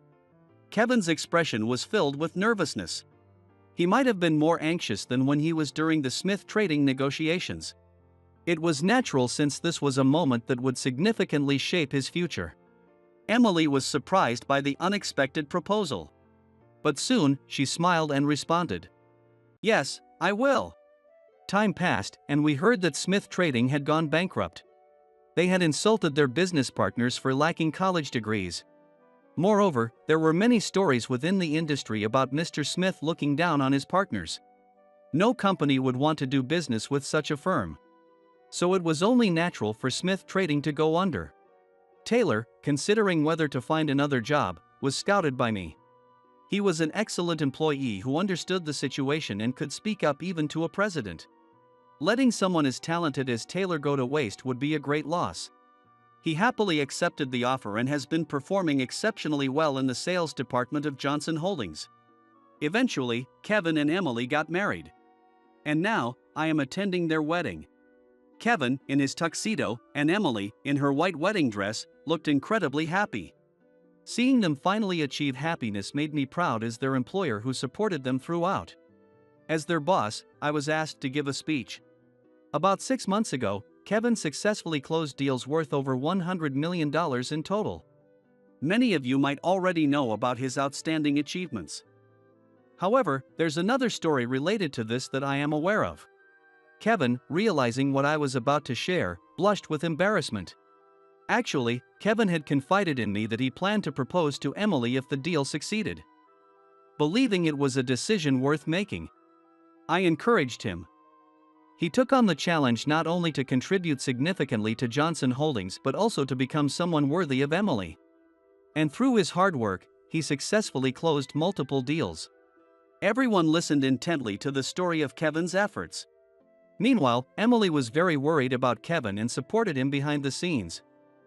I heard she often helped him when he was anxious. It was her emotional support that allowed Kevin to withstand the pressure and succeed in those deals.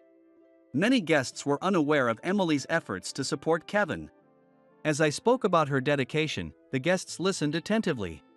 That deal was essentially accomplished by both of them together. With such mutual care and support, I'm sure they'll build a happy family in the future. Congratulations on your marriage. The guests gave a resounding applause to my speech. They all celebrated the union of the two who truly cared for each other. Several years have passed since that joyous wedding. As a couple working within the same company, they continued to be supported by their colleagues. Emily, still working in accounting, was now on maternity leave, having been blessed with a child.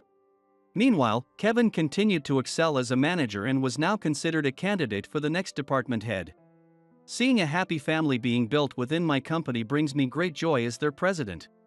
I am now in my early 40s. Though still young as a president, I take pride in having helped make two of my employees happy.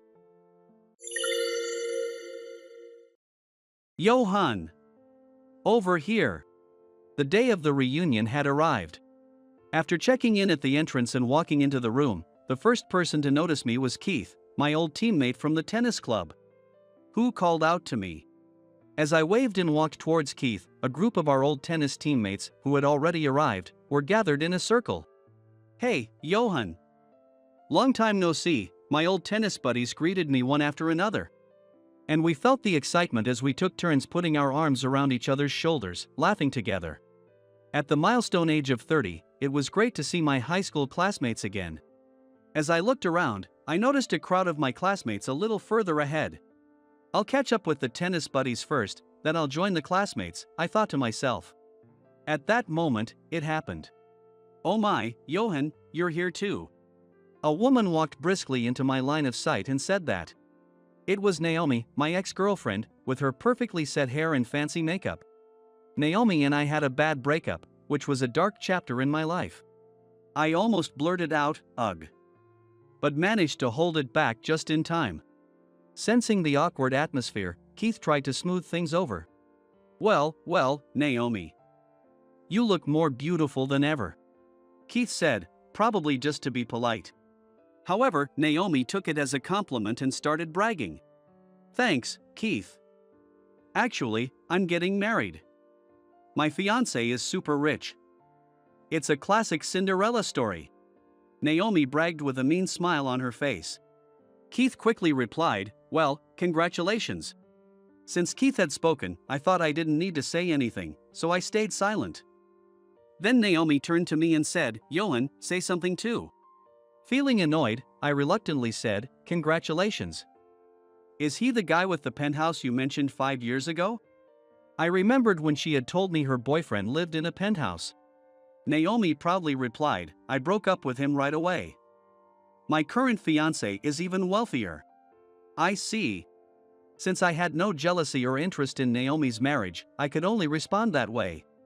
Naomi, apparently dissatisfied with my reaction, said, Ha, are you jealous that your ex is marrying rich? You still look poor in those plain clothes. I bet you're still living in that run-down apartment.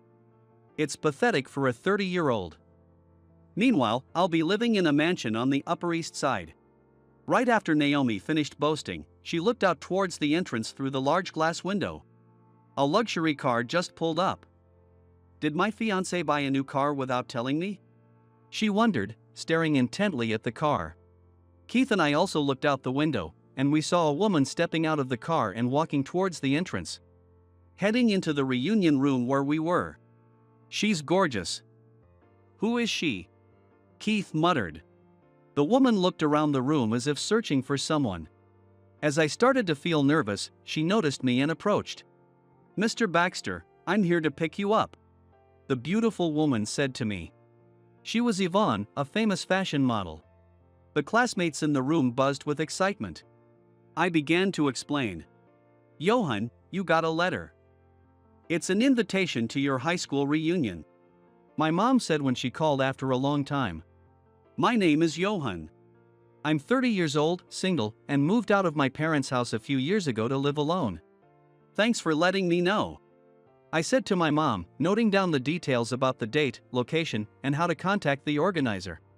The reunion was set for a weekend in 3 months. The location was an event space in a hotel near my high school.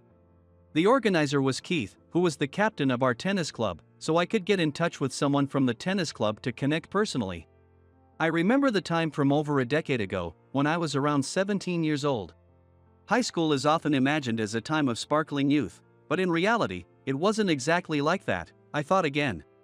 The boys' tennis club, as the name suggests, was filled with nothing but sweaty memories of high school boys who had grown into their bodies. I think there was also a girls' tennis team, but we never practiced together, and I have no memory of any interaction. But, well, those 3 years were a mix of fun and unpleasant moments, just like for everyone else. Although we didn't achieve any remarkable results in the tennis tournaments, stopping by the convenience store on the way back from club activities, buying food and drinks with our limited allowances, and hanging out with friends on days off were good memories. It's not like there were no girls at all. I did date a girl who confessed to me when I was a senior student. But, honestly, I still don't know if that was a real romance, and since it left a bad taste, it's hard to call it a sweet memory. And I started thinking about Naomi. Naomi, a student from the class next door. We had never spoken until the summer of our senior year.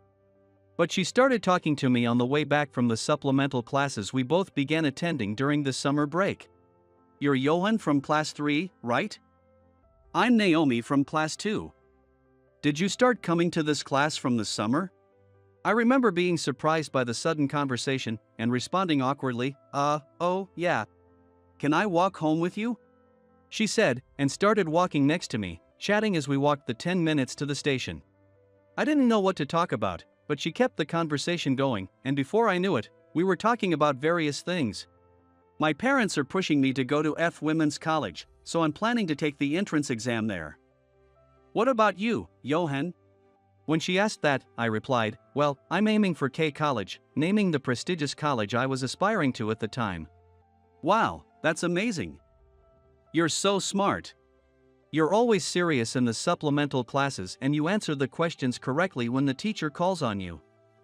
I really respect that," she said, complimenting me. It didn't feel bad to be praised by a girl, but looking back now, I realize I was just an inexperienced and naive high school boy. Encouraged by Naomi's proactive approach, she confessed to me at the end of summer, and we started dating. Since it was the summer of our senior year, and we were aiming for college entrance exams, I hesitated to start a relationship at that time. I wanted to focus on studying, so I told her that I wouldn't have time for dates. But she said, "I won't interfere with your exam preparation. Let's date as a good study break for both of us. Please," she insisted. I didn't mind talking with Naomi, and half pushed into it, we started dating. At first, our relationship was easy, like talking on the phone briefly during breaks from studying or walking home together from the supplemental classes as usual. "Hey, Johan. What are you doing now?" A couple of months into our relationship, Naomi started calling me more frequently. When I was studying at home before bed, she would suddenly call me. As the exams approached and I was getting frustrated with not seeing my results improve, her calls began to interfere with my studies. I told her clearly, "Naomi, we agreed not to interfere with each other's exam preparations. I've told you many times that this time at night is for studying. I can't talk now." But Naomi responded, "But we're dating. It's normal to talk on the phone at night." While I prioritized studying and saw our relationship as something to fit into that schedule, Naomi seemed to think differently. It was different from what we initially agreed upon, and I was troubled. When I tried to discuss it with her, she got angry, and we ended up arguing. "Do you not love me?" she would say, crying on the phone, making it impossible for me to hang up, and my study time kept getting taken away. Not only was my study time reduced, but my sleep was also being compromised. With the entrance exams approaching, I was panicking. "I'm sorry. Let's break up," I told her 4 months into our relationship. Of course, my reason was to focus on my exams. But she was adamant about not breaking up. I was at a loss. Was I in the wrong? I questioned myself. I thought I had been sincere with her. But I couldn't accept a life where I couldn't go to college because I prioritized our relationship over studying. "There's no need to pass on the first try," she said, refusing to change her stance no matter how much I tried to talk to her. Feeling cornered, I resorted to a last-ditch effort. I stopped answering her calls. At first, I would let the phone ring and wait for the ringtone to stop, but eventually, I couldn't handle the stress and started turning off my phone. The next day, at school or supplemental classes, Naomi would confront me, saying, "It's terrible that you don't answer my calls." Even though I wanted to break up, she wouldn't agree, and I felt like I was in hell. Then Naomi finally started attacking me. She began spreading bad rumors about me among our school friends. Ignoring her calls was true, but she also made up lies. "Johan is dating a student from another school while still with me." Naomi spread such false rumors to her friends. Not everyone believed it, but some girls who did ignored me at school events, making me feel bad. During this crucial exam period, Naomi's behavior messed with my mental state, and I failed to get into my first choice college. I heard through the grapevine that Naomi got into a less competitive women's college and went there, but by the time she graduated, we weren't speaking anymore. Most of my memories with her were terrible, and it definitely became a dark chapter in my life. That was a disaster. A youthful mistake. Well, it's good to experience such relationships when you're young so you can avoid them later. Think of it as a learning experience. My brother Mason told me. I hadn't shared details about her with him, but when he worried about me failing repeatedly on the entrance exams, I finally told him the whole story the spring after I graduated high school. Instead of crying with me, Mason laughed and said, "That's awful," which surprised me. Well, being 4 years older, with more life experience, my troubles probably seemed minor to him. However, even though I'm an adult, I still can't laugh about it. A dark chapter. It might be a funny story for others, but for me, it remains a painful memory. A few years later, I moved out of my parents' house at 25 and started living alone. I was busy with work back then, just commuting between my workplace and home, but something happened that reminded me of that dark chapter. Oh no. Is that Johan? One morning, while heading to the station from my apartment to go to work, I heard a familiar voice calling my name. Even though I was in a hurry, I turned around since someone called my name. Naomi? It was Naomi, looking more flashy than she did in high school.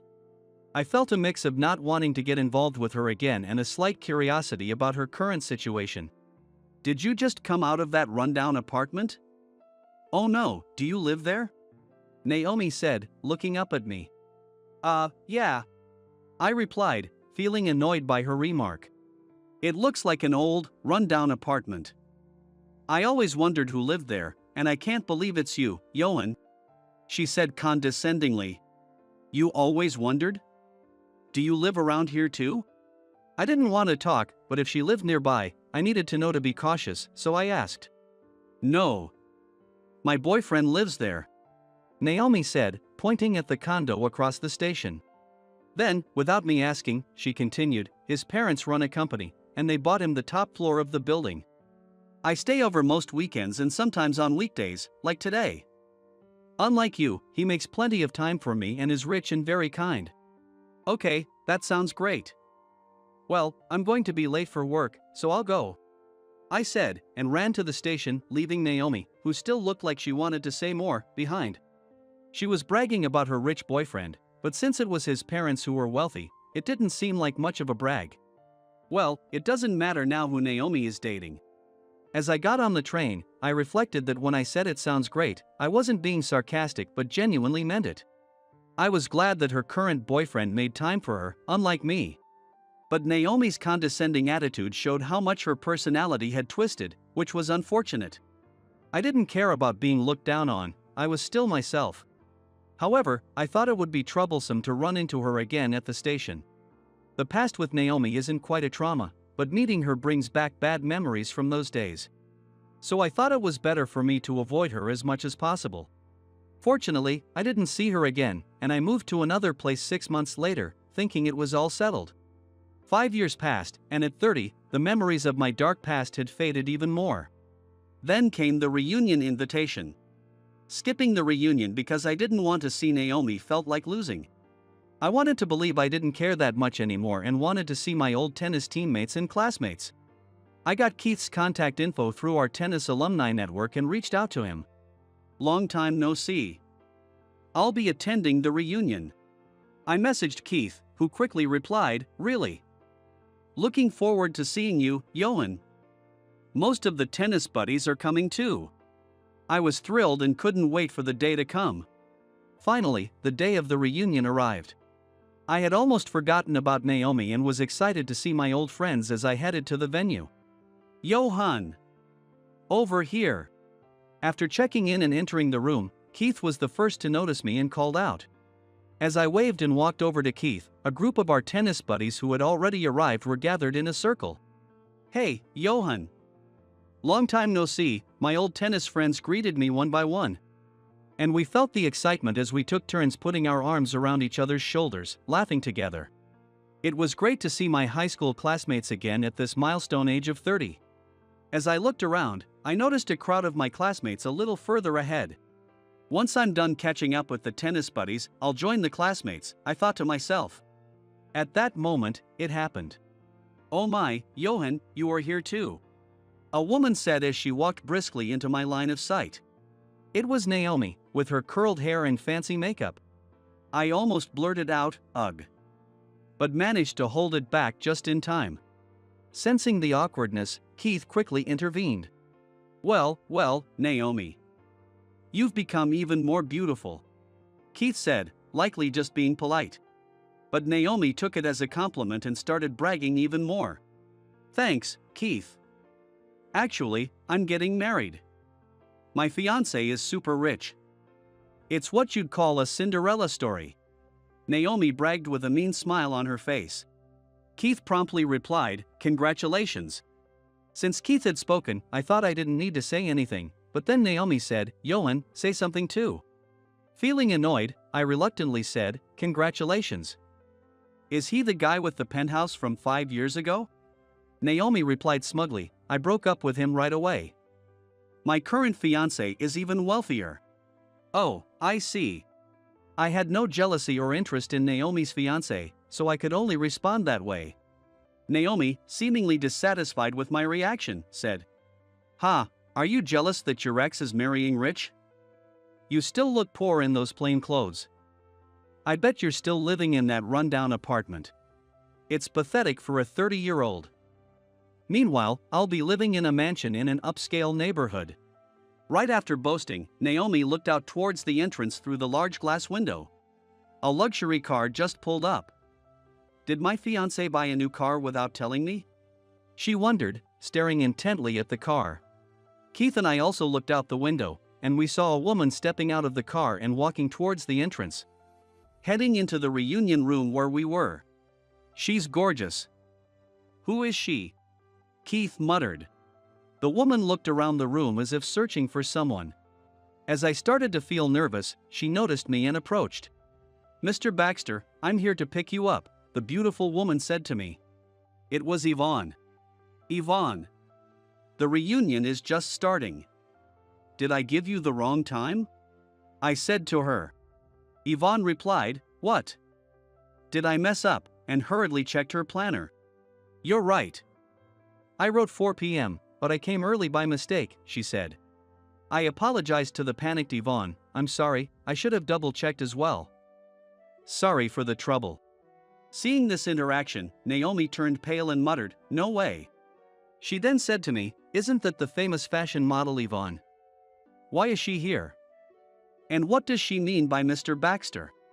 Keith exclaimed, oh wow. I thought she looked familiar, she's Yvonne the fashion model. She's gorgeous. Keith said.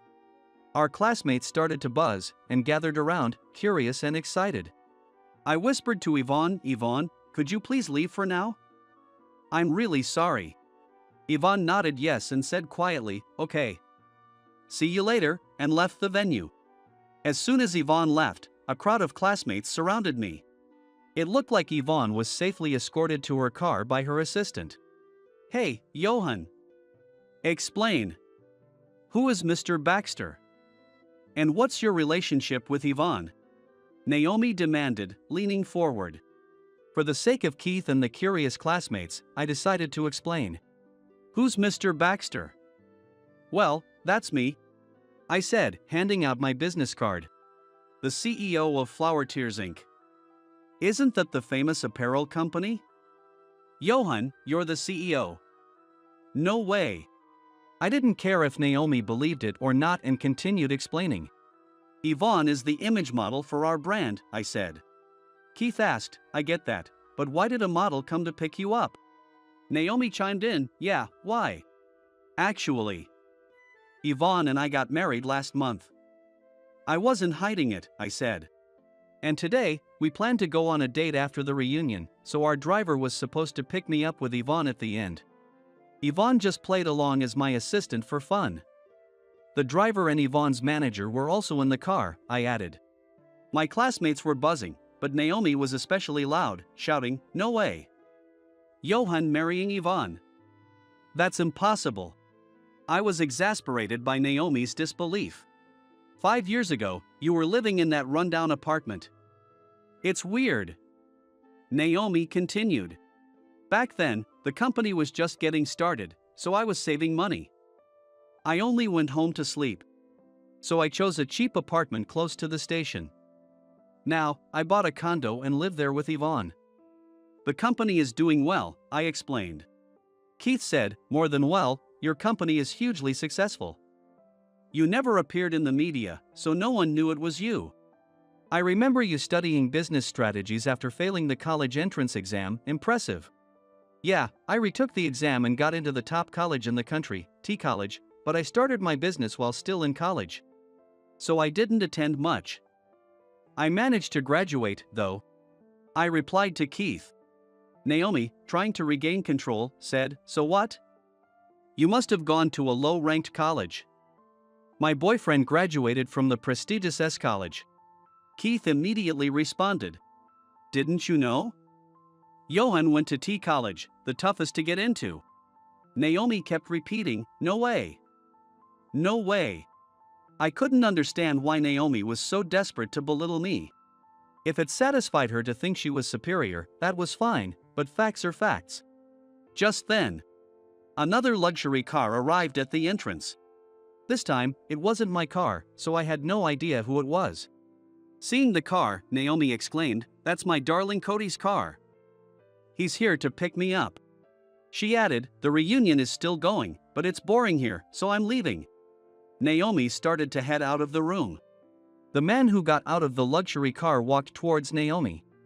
"Naomi, you told me to come here after 3 p.m., but it seems the reunion is still going on. Why did you call me here?" Cody asked her. "Because I wanted to introduce you to my classmates since we're getting married," Naomi replied confidently. Then Cody said, "When did I say we're getting married? We met on a matchmaking site and discussed looking for serious relationships. But during our last date, I told you I needed to think about it. But we had 3 dates, and they were fun. I thought you accepted me as your future wife." Naomi argued. "You really tend to get the wrong idea. That's exactly the problem. You only asked about my income, savings, and house." I answered patiently. But it made me uncomfortable. "I won't see you again. I'm officially ending our relationship here," Cody said clearly. He said that in a strong tone, then turned around, got into his car, and drove away. Naomi was left standing there in shock. I was dumbfounded. Despite all her boasting about landing a wealthy partner, they weren't even dating. Naomi sat down on the spot, looking devastated. When Yvonne arrived at the venue, the classmates who had gathered out of curiosity had already dispersed, chatting with those they wanted to talk to. However, one classmate had been watching our interaction the entire time. "Naomi, would you like to have a coffee with me sometime? Even today would be fine." I've always wanted to talk to you," said David, who was never the type to stand out, neither in school nor now. Quiet, serious, and unassuming, he wasn't the kind of guy who was popular with the girls. But we guys always liked him because he was genuinely a good guy. Naomi glared at David with teary eyes. But David was undeterred and insisted, "How about it? To cheer you up, maybe after this?" Keith and I quietly left the scene. "I can't believe it." David making a move on Naomi. Keith said. I agreed, "Yeah, really." For a moment, I felt a strange uneasiness deep inside, but I shook it off, thinking it was just my imagination, and joined the group of former classmates from our class. A few days after that reunion, it was my mother's birthday, so I went home to see her. I was always too busy to go home, so I wanted to show up once in a while. Mason was also there. He works for a company, is married, and moved to another state a long time ago. As soon as he saw me, he asked, "So, you had a class reunion, huh? Did you go? Was it fun?" I realized that my mother had probably mentioned the reunion to him because the invitation was sent to her house. "Yeah, I did. It was nice to see everyone again," I replied. But Mason kept grinning, looking like he had something to say. You dated that troublemaker back in high school, right?" "I remember." "Did she show up?" he asked eagerly. Reluctantly, I told him about how Naomi had been boasting about her wealthy partner, only for it to turn out not to be true. And how she seemed displeased to find out I was a company CEO. I expected Mason to laugh, but instead, he suddenly got serious and said, "I hope Naomi finds happiness." "Why would you say that?" I asked, puzzled. "I thought you'd laugh." "Maybe it's because I'm getting older," he said, with a mysterious expression. When I mentioned David making a move on Naomi, Mason said, "Wow. They seem like they'd make a great couple." I was even more confused. What was going through Mason's mind, I wondered, as he said, "You're an adult now, so I'm going to be blunt. You keep telling yourself that everything was Naomi's fault, but deep down, you regret just a little bit that you couldn't make her happy. She genuinely loved you and just wanted to be with you. Which is why she honestly expressed her feelings by saying, 'I want you to prioritize me over studying.' It was pure, bittersweet high school love. Both of you were stubborn and didn't admit your true feelings, which made things complicated. She boasted about dating someone better than you. And you pretended not to care about her anymore. Of course, there's no need to get back together now, it's just a clumsy, youthful mistake. A part of your past. But if someone else can make Naomi happy where you couldn't, you'd genuinely be happy for her. Go ahead. Ask yourself honestly." I listened to his words in silence, feeling both accepting and conflicted. However, I had to admit that his final statement about being genuinely happy if someone else could make Naomi happy was spot on. Mason often says things that seem presumptuous, but he tends to be right, which is both annoying and humbling. About a year later, I received a call from my mother. "There's a letter for you from someone written Naomi," she said as soon as I answered. I was so shocked that I dropped my phone. Quickly picking it up and making sure the call hadn't ended, I continued talking to my mother, who said she would forward the letter to my place. A few days later, I found Naomi's letter in my mailbox. With nervous hands, I opened it and read the following. "I couldn't find your contact information, so I sent this letter to your parents' house. Johan. I'm sorry for being selfish and interfering with your studies back in high school. And I'm truly sorry for making snide comments and looking down on you when we met again as adults. I was immature. I realize now, at this age, that my childish behavior was because I wanted your attention and wanted you to notice me.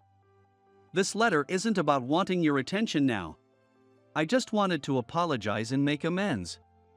When I heard that you had become the CEO of a major company and married a famous fashion model, I was jealous. But now, I find it embarrassing to care about such titles and to boast. I genuinely respect and support you now." After that reunion, I talked with David, and I gradually became attracted to his sincerity and kindness. We're now dating with the intention of getting married. I feel at peace in this relationship, and I owe it all to him. It was David who encouraged me to write this letter. He noticed that I was still hung up on you and suggested that I write it down. I'm sending you this letter for my own closure, and if it bothers you, please feel free to discard it without reading. But if you have read it, thank you. As I read the letter, I never once felt uncomfortable. The lingering uneasiness within me vanished completely. I closed the letter and whispered, "Thank you." That gratitude was not only for Naomi but also for David and Yvonne. I thought about writing a reply and picked up a pen, but then I put it down, realizing I couldn't quite express myself properly. Maybe someday, I'll receive news of David and Naomi's marriage. By then, I hope to have grown enough to say something meaningful. With my hand on my heart, I resolved to improve myself. He's just a high school graduate and super poor. Michael probably invited me to the singles party as a scapegoat just to make himself look better. Sure. He is usually competent at work and is undoubtedly a promising man who graduated from a prestigious university and works for a major corporation. But his mistake might have been flaunting it too much. After sending the drunken Michael home, I stayed behind with the 3 women. We were just talking, and we were wondering if you'd like to have another drink somewhere quieter? What? In the end, we moved to a quieter place and decided to continue drinking, no longer treating it as a singles party. My name is Jim Johnson. I work at a law firm and am 29 years old. The firm I work for is one of the largest in the city. We have a diverse group of professionals including lawyers, judicial scriveners, and administrative scriveners. And I'm a practicing lawyer as well as an associate director. Our firm is staffed with young and talented individuals. Let me share a bit about my childhood. Both of my parents were lawyers, and I was raised in London until I started elementary school. My parents were international lawyers. However, London was dangerous at the time, so my parents decided to send me to school in the US. As a child, I lived with my paternal grandparents in the US while my parents traveled between the US and London for their legal work. When I started elementary school in the US, I struggled to adjust since I had been in the UK all my life. Eventually, I made friends, but preferred to be a lone wolf. I didn't seek to join groups, which suited me just fine. I think it was around that time that I met Michael. Michael and I were classmates in elementary and middle school. He was always the leader type, always at the center of the group. We weren't exactly friends, but we weren't enemies either. We just went about our daily lives in our respective roles. In middle school, as the school district expanded, we got more classmates from different elementary schools. But neither Michael nor I changed our stance. I continued at my own pace, while Michael remained a standout. We went to different high schools, and we reconnected about 2 years ago. He suddenly called out to me at a restaurant, and at first, I didn't recognize him. "Hey, is that you, Jim?" It's me, Michael. We went to elementary and middle school together." "Oh. Michael, it's been a while." Honestly, I was a bit confused. Michael's charisma was still the same, but his appearance had changed significantly. We weren't particularly close back in school, but he never seemed this flashy. He still had a bright personality, but now he was dressed in obviously expensive branded suits and had an unnaturally perfect hairstyle. "Jim, what are you up to these days?" "I'm usually working at a law firm." "How about you?" "I work for a trading company." "They say I'm a rising star." "Wow, that's impressive." Michael is in the sales department at Young Trading Company, and according to him, he's highly regarded there. I thought it was typical of Michael to brag like that. He sees himself, and others see him, as a successful guy. "Jim, you graduated from high school, right?" "What?" "Well, I heard a rumor. You graduated from high school and then moved away." "Well, I did move. His house and my grandparents' house, where I lived until high school, were in the same district, so he must have heard about the move. It's so typical of him to assume I only graduated high school because of that. I decided to just let it slide.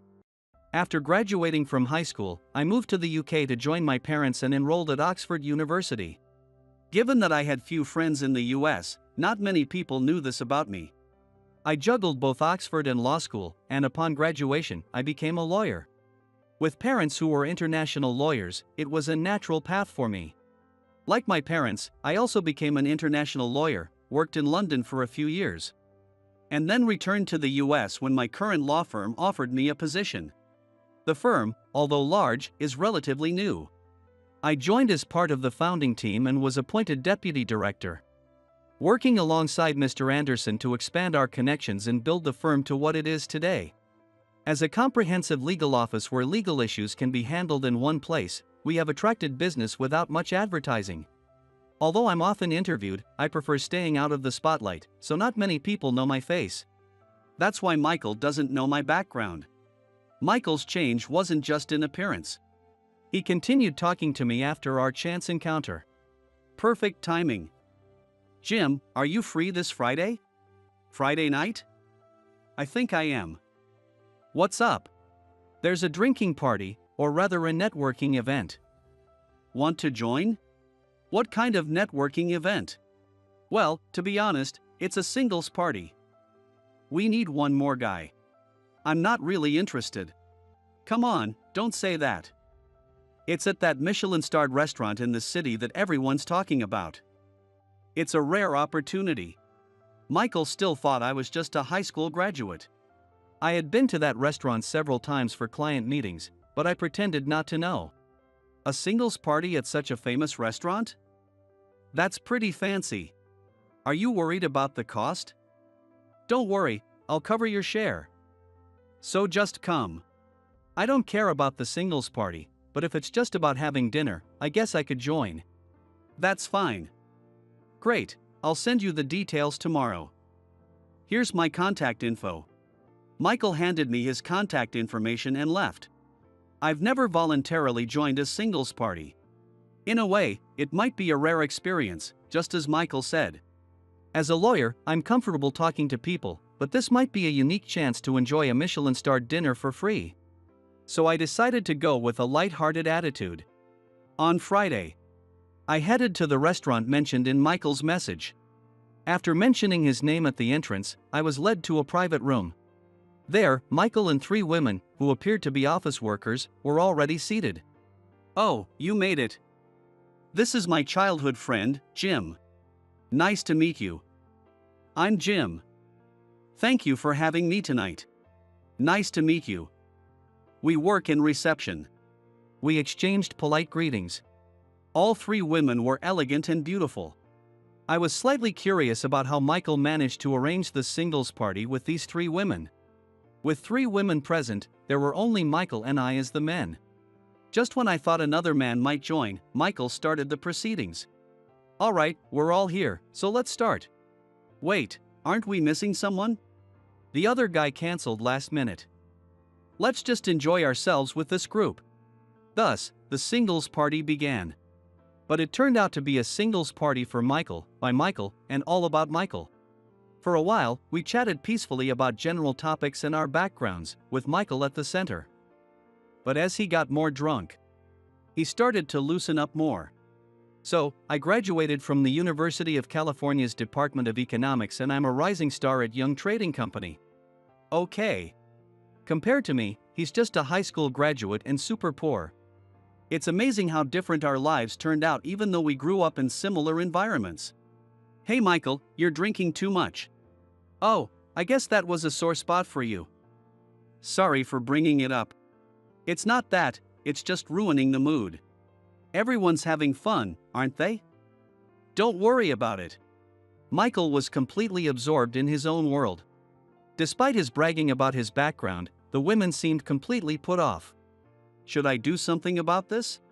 But I was just here because Michael invited me for dinner. I didn't feel the need to put in any extra effort. I excused myself and headed to the restroom. As I washed my hands and took a moment, I noticed one of the women standing and looking at me. Excuse me. Sorry about Michael. I didn't know he had such bad drinking habits. We're fine. More importantly. Yes? You're not really a high school graduate, are you? What? I was taken aback. I hadn't shared my background or current job with them, and as far as they knew, I was the high school graduate Michael had described. How did she know? You don't recognize me, do you? This is our first meeting, right? Actually, I know you. I'm Jessica, I work at the reception desk at your law firm. No way. I recognized you as soon as you arrived. I thought Michael knew, too. But then he called you a high school graduate and super poor. And I couldn't figure out why. Michael and I aren't close, I just came along for the ride today. That makes sense. I was surprised to think you were friends with someone like Michael, but now I get it. It's understandable. I hadn't seen Michael in nearly 15 years, and I didn't graduate from a university in the US. I was raised by my grandparents in the US from elementary school through high school. So Michael probably assumed I was poor without my parents around. We went to different high schools and didn't keep in touch, so he had no way of knowing my career path. Michael likely invited me to the singles party thinking I would make him look better. Did he really want to be admired that much? Was he dressing in expensive brands to impress others? I started to feel a bit sorry for him for his character. Not wanting to leave the group hanging, Jessica and I returned to the singles party. Michael was still in high spirits. "Hey Jim, you're back. We're talking about going to a second place." "Really? Maybe we should call it a night." As I tried to convince a very drunk Michael, the women were whispering among themselves. The atmosphere was clearly bad, and they might be planning to leave. It would probably be best for everyone if they did. I continued to calm Michael down. In the end, I paid the bill and pushed Michael into a taxi. "Hey high school graduate. What do you think you're doing?" "I'm paying, let's go to the next place." "No, that's enough. Please take him home," I told the driver. I forcefully sent Michael home and stayed behind with the three women. "Sorry for ruining the evening. Let's just call it a night. We were just talking, and we were wondering if you'd like to have another drink with us somewhere quieter." "What?" When I told them you were the amazing lawyer who's the deputy director at our firm, they wanted to talk more. "You didn't have to say that. It's fine. Otherwise, it would be too unfair for you." In the end, we moved to a quieter place and decided to continue drinking, no longer treating it as a singles party. Let me reintroduce myself. I'm Jim, and I work at a law firm. "Come on, Jim, don't be so modest. You are a lawyer and the deputy director of your firm." I don't usually mention I'm a lawyer to new people because some people don't see me for who I am once they know. "Jim, you went to Oxford University, right? Michael doesn't know that and thinks you're a high school graduate." "Yeah, my parents worked in the UK, so it just happened naturally." The two women who came with Jessica seemed much more interested than they were at the restaurant. It turns out they were Jessica's college classmates. Fortunately, the women, including Jessica, didn't change their attitude towards me even after learning I was a lawyer. Jessica explained that the man who didn't show up was a mutual acquaintance and had organized the singles party. "Why did Michael say those unfounded things about you being poor?" "I didn't say that. He just misunderstood. I'm not super rich, so I didn't bother correcting him." "How humble can you be? Why would he think that?" "Maybe because I lived with my grandparents when we were classmates. So he assumed you were poor?" That's such a narrow-minded view. We weren't that close, so it's understandable. The women, led by Jessica, seemed completely put off by Michael. Michael probably invited me to the singles party to make himself look better. I might be a high school graduate in terms of US education, and I'm not exceptionally wealthy. But he never listened to my story and misunderstood my background. He is undoubtedly competent and has a promising future, having graduated from a top university and working at a major corporation. However, his mistake was letting it get to his head. No matter how much luxury you surround yourself with, it means nothing if your character doesn't match. I don't know how others perceive me, but I would never use others to elevate myself. And I couldn't forgive him for implying my grandparents were poor. Although my parents worked overseas and frequently returned to check on me, it was my grandparents who raised me daily. My grandparents taught me not about becoming a lawyer but about being a good person. I studied hard, inspired by both my outstanding parents and my humble grandparents. Naturally, I wanted to become a lawyer like my parents and a person of integrity like my grandparents. When I was working as a junior lawyer in London, I was approached by Director Anderson, the director of my current firm. Despite being young, Director Anderson was a prominent lawyer in the US. disillusioned with the old practices at his previous firm and determined to start a new one. Mr. Anderson, also an international lawyer, had connections with my parents. One day, he contacted me from the US with an offer. "Jim, would you like to help me establish a law firm in the US?"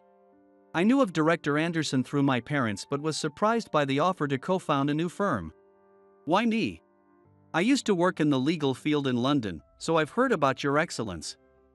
Also, your parents, the Johnsons, helped me a lot. I've heard you worked with them. When I was still finding my way, your parents helped me grow into a competent lawyer in London." "I see. They taught me how to be a person first, then a lawyer. Knowing that, I have no doubt you must be exceptional too. I think you're overestimating me. I'm just an ordinary person. That's exactly why I want you." Mr. Anderson said this and persistently persuaded me, even though I initially planned to continue working in London. After much deliberation, I decided to accept his offer. Although I had wanted to stay in London, I knew I could always return. I was genuinely happy and felt a sense of purpose being invited by someone who saw potential in me. Additionally, having my grandparents who watched over me until I graduated high school back in the US was a significant factor. Even though my grandparents weren't lawyers, that didn't matter. I considered them as my true parents, and my only concern while in London was leaving them behind in the US. So, I returned from London and helped establish the new firm. Mr. Anderson and I recruited and carefully selected young, talented professionals without compromising on quality. After the firm opened, it became a bit of news, and Director Anderson, already well known, was often busy with media appearances. Due to my personality, I stayed out of the spotlight and focused on the background work. Thus, it wasn't surprising that Michael knew nothing about me. As I shared this with the women, time flew by. "We should probably head home. It was great talking with you, Mr. Johnson. I had a lot of fun. Please, just call me Jim. Let's skip the formal titles. But you are the deputy director." "I'll make sure to tell Michael." "There's no need, I doubt I'll see him again." "No, I need to set the record straight." As we parted ways, Jessica spoke to me. "Mr. Johnson, would you like to have dinner again sometime?" I felt a connection with Jessica, having met her coincidentally despite working at the same firm, and accepted her invitation with a smile. It was clear she didn't ask me out because of my title. We exchanged contact information and went our separate ways that night. A few days later, I received a call from Michael. "Jim, you're a lawyer?" "Yes." "Why didn't you tell me?" "I said I worked at a law firm. I thought you were a janitor or something." "I always thought you were just a high school graduate and super poor, raised by your grandparents." "Well, I did live modestly. But it's all a lie. You're an Oxford graduate and a lawyer." "I never lied." "You just misunderstood."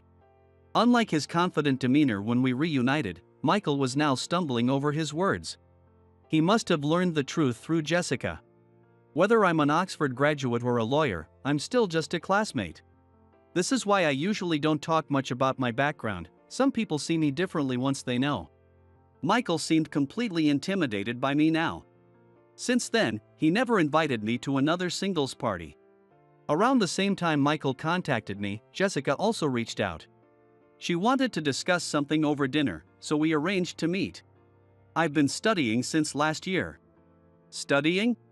"I want to become a lawyer." I started working at the firm to get closer to the legal field. I have a law degree but haven't passed the bar exam yet."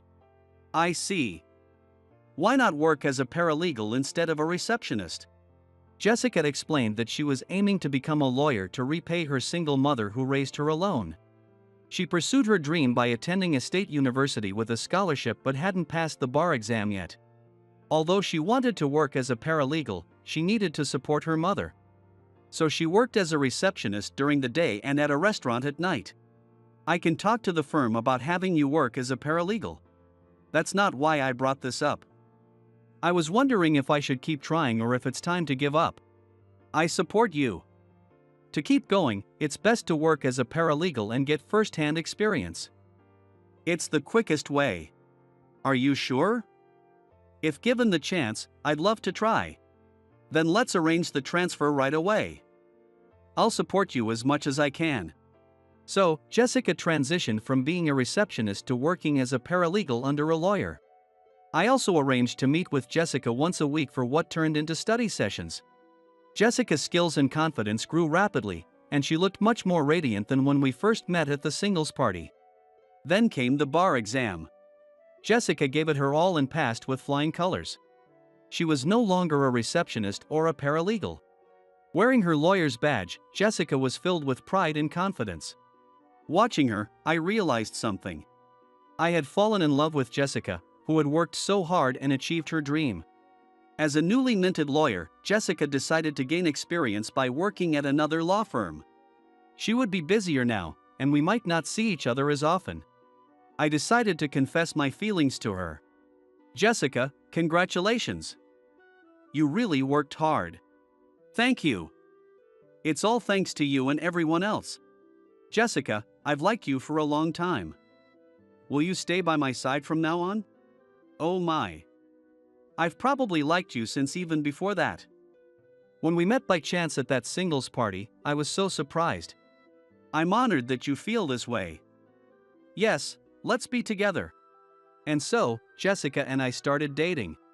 Though our busy schedules meant we couldn't see each other often, we cherished the time we spent together. A year passed quickly, and Director Anderson had some news for me. "Jim, I'm thinking of moving to London." "What?" "I've been invited back by the firm I worked for in London. After careful consideration, I've decided to go." "That's great. I wish you all the best. And I want you to take over this firm as the director. Do you think I'm up to the task? I've been watching you, and I know you can do it. You're the only one I trust with this." Thus, I became the director of the law firm the following month. Although I had always worked behind the scenes, I could no longer stay out of the spotlight as the director. I found myself increasingly appearing on TV and in magazines, leading to even busier days. Despite my hectic schedule, I decided to take a vacation to spend time with Jessica. Though we kept in touch regularly, seeing her after a long time made me realize how much she had grown. "You're the director now. It feels like you're drifting away." "I'm busier, but I haven't changed." "Hey, I have a proposal." "A proposal? How about becoming a family?" "Wait, are you?" "It's a proposal, yes." "Wow. I'm so surprised, but I'm so happy." "Yes, I'd love to." Jessica's face lit up like a blooming flower. When I placed the engagement ring on her left ring finger, she teared up a bit. "You're making me laugh and cry at the same time." "Of course. It's a flood of happiness." I then suggested that Jessica and her mother move in with me. Since her mother was her only family, it was the natural thing to do. After confirming if it was okay with me, Jessica started crying tears of joy. We decided to set up our new home close to my grandparents' house. This way, I could also keep an eye on my beloved grandparents. Upon announcing our engagement, my parents immediately planned to return to the US next weekend. We are organizing a family dinner, including Jessica's mother. I'm at the peak of happiness, but I know I couldn't have achieved this alone.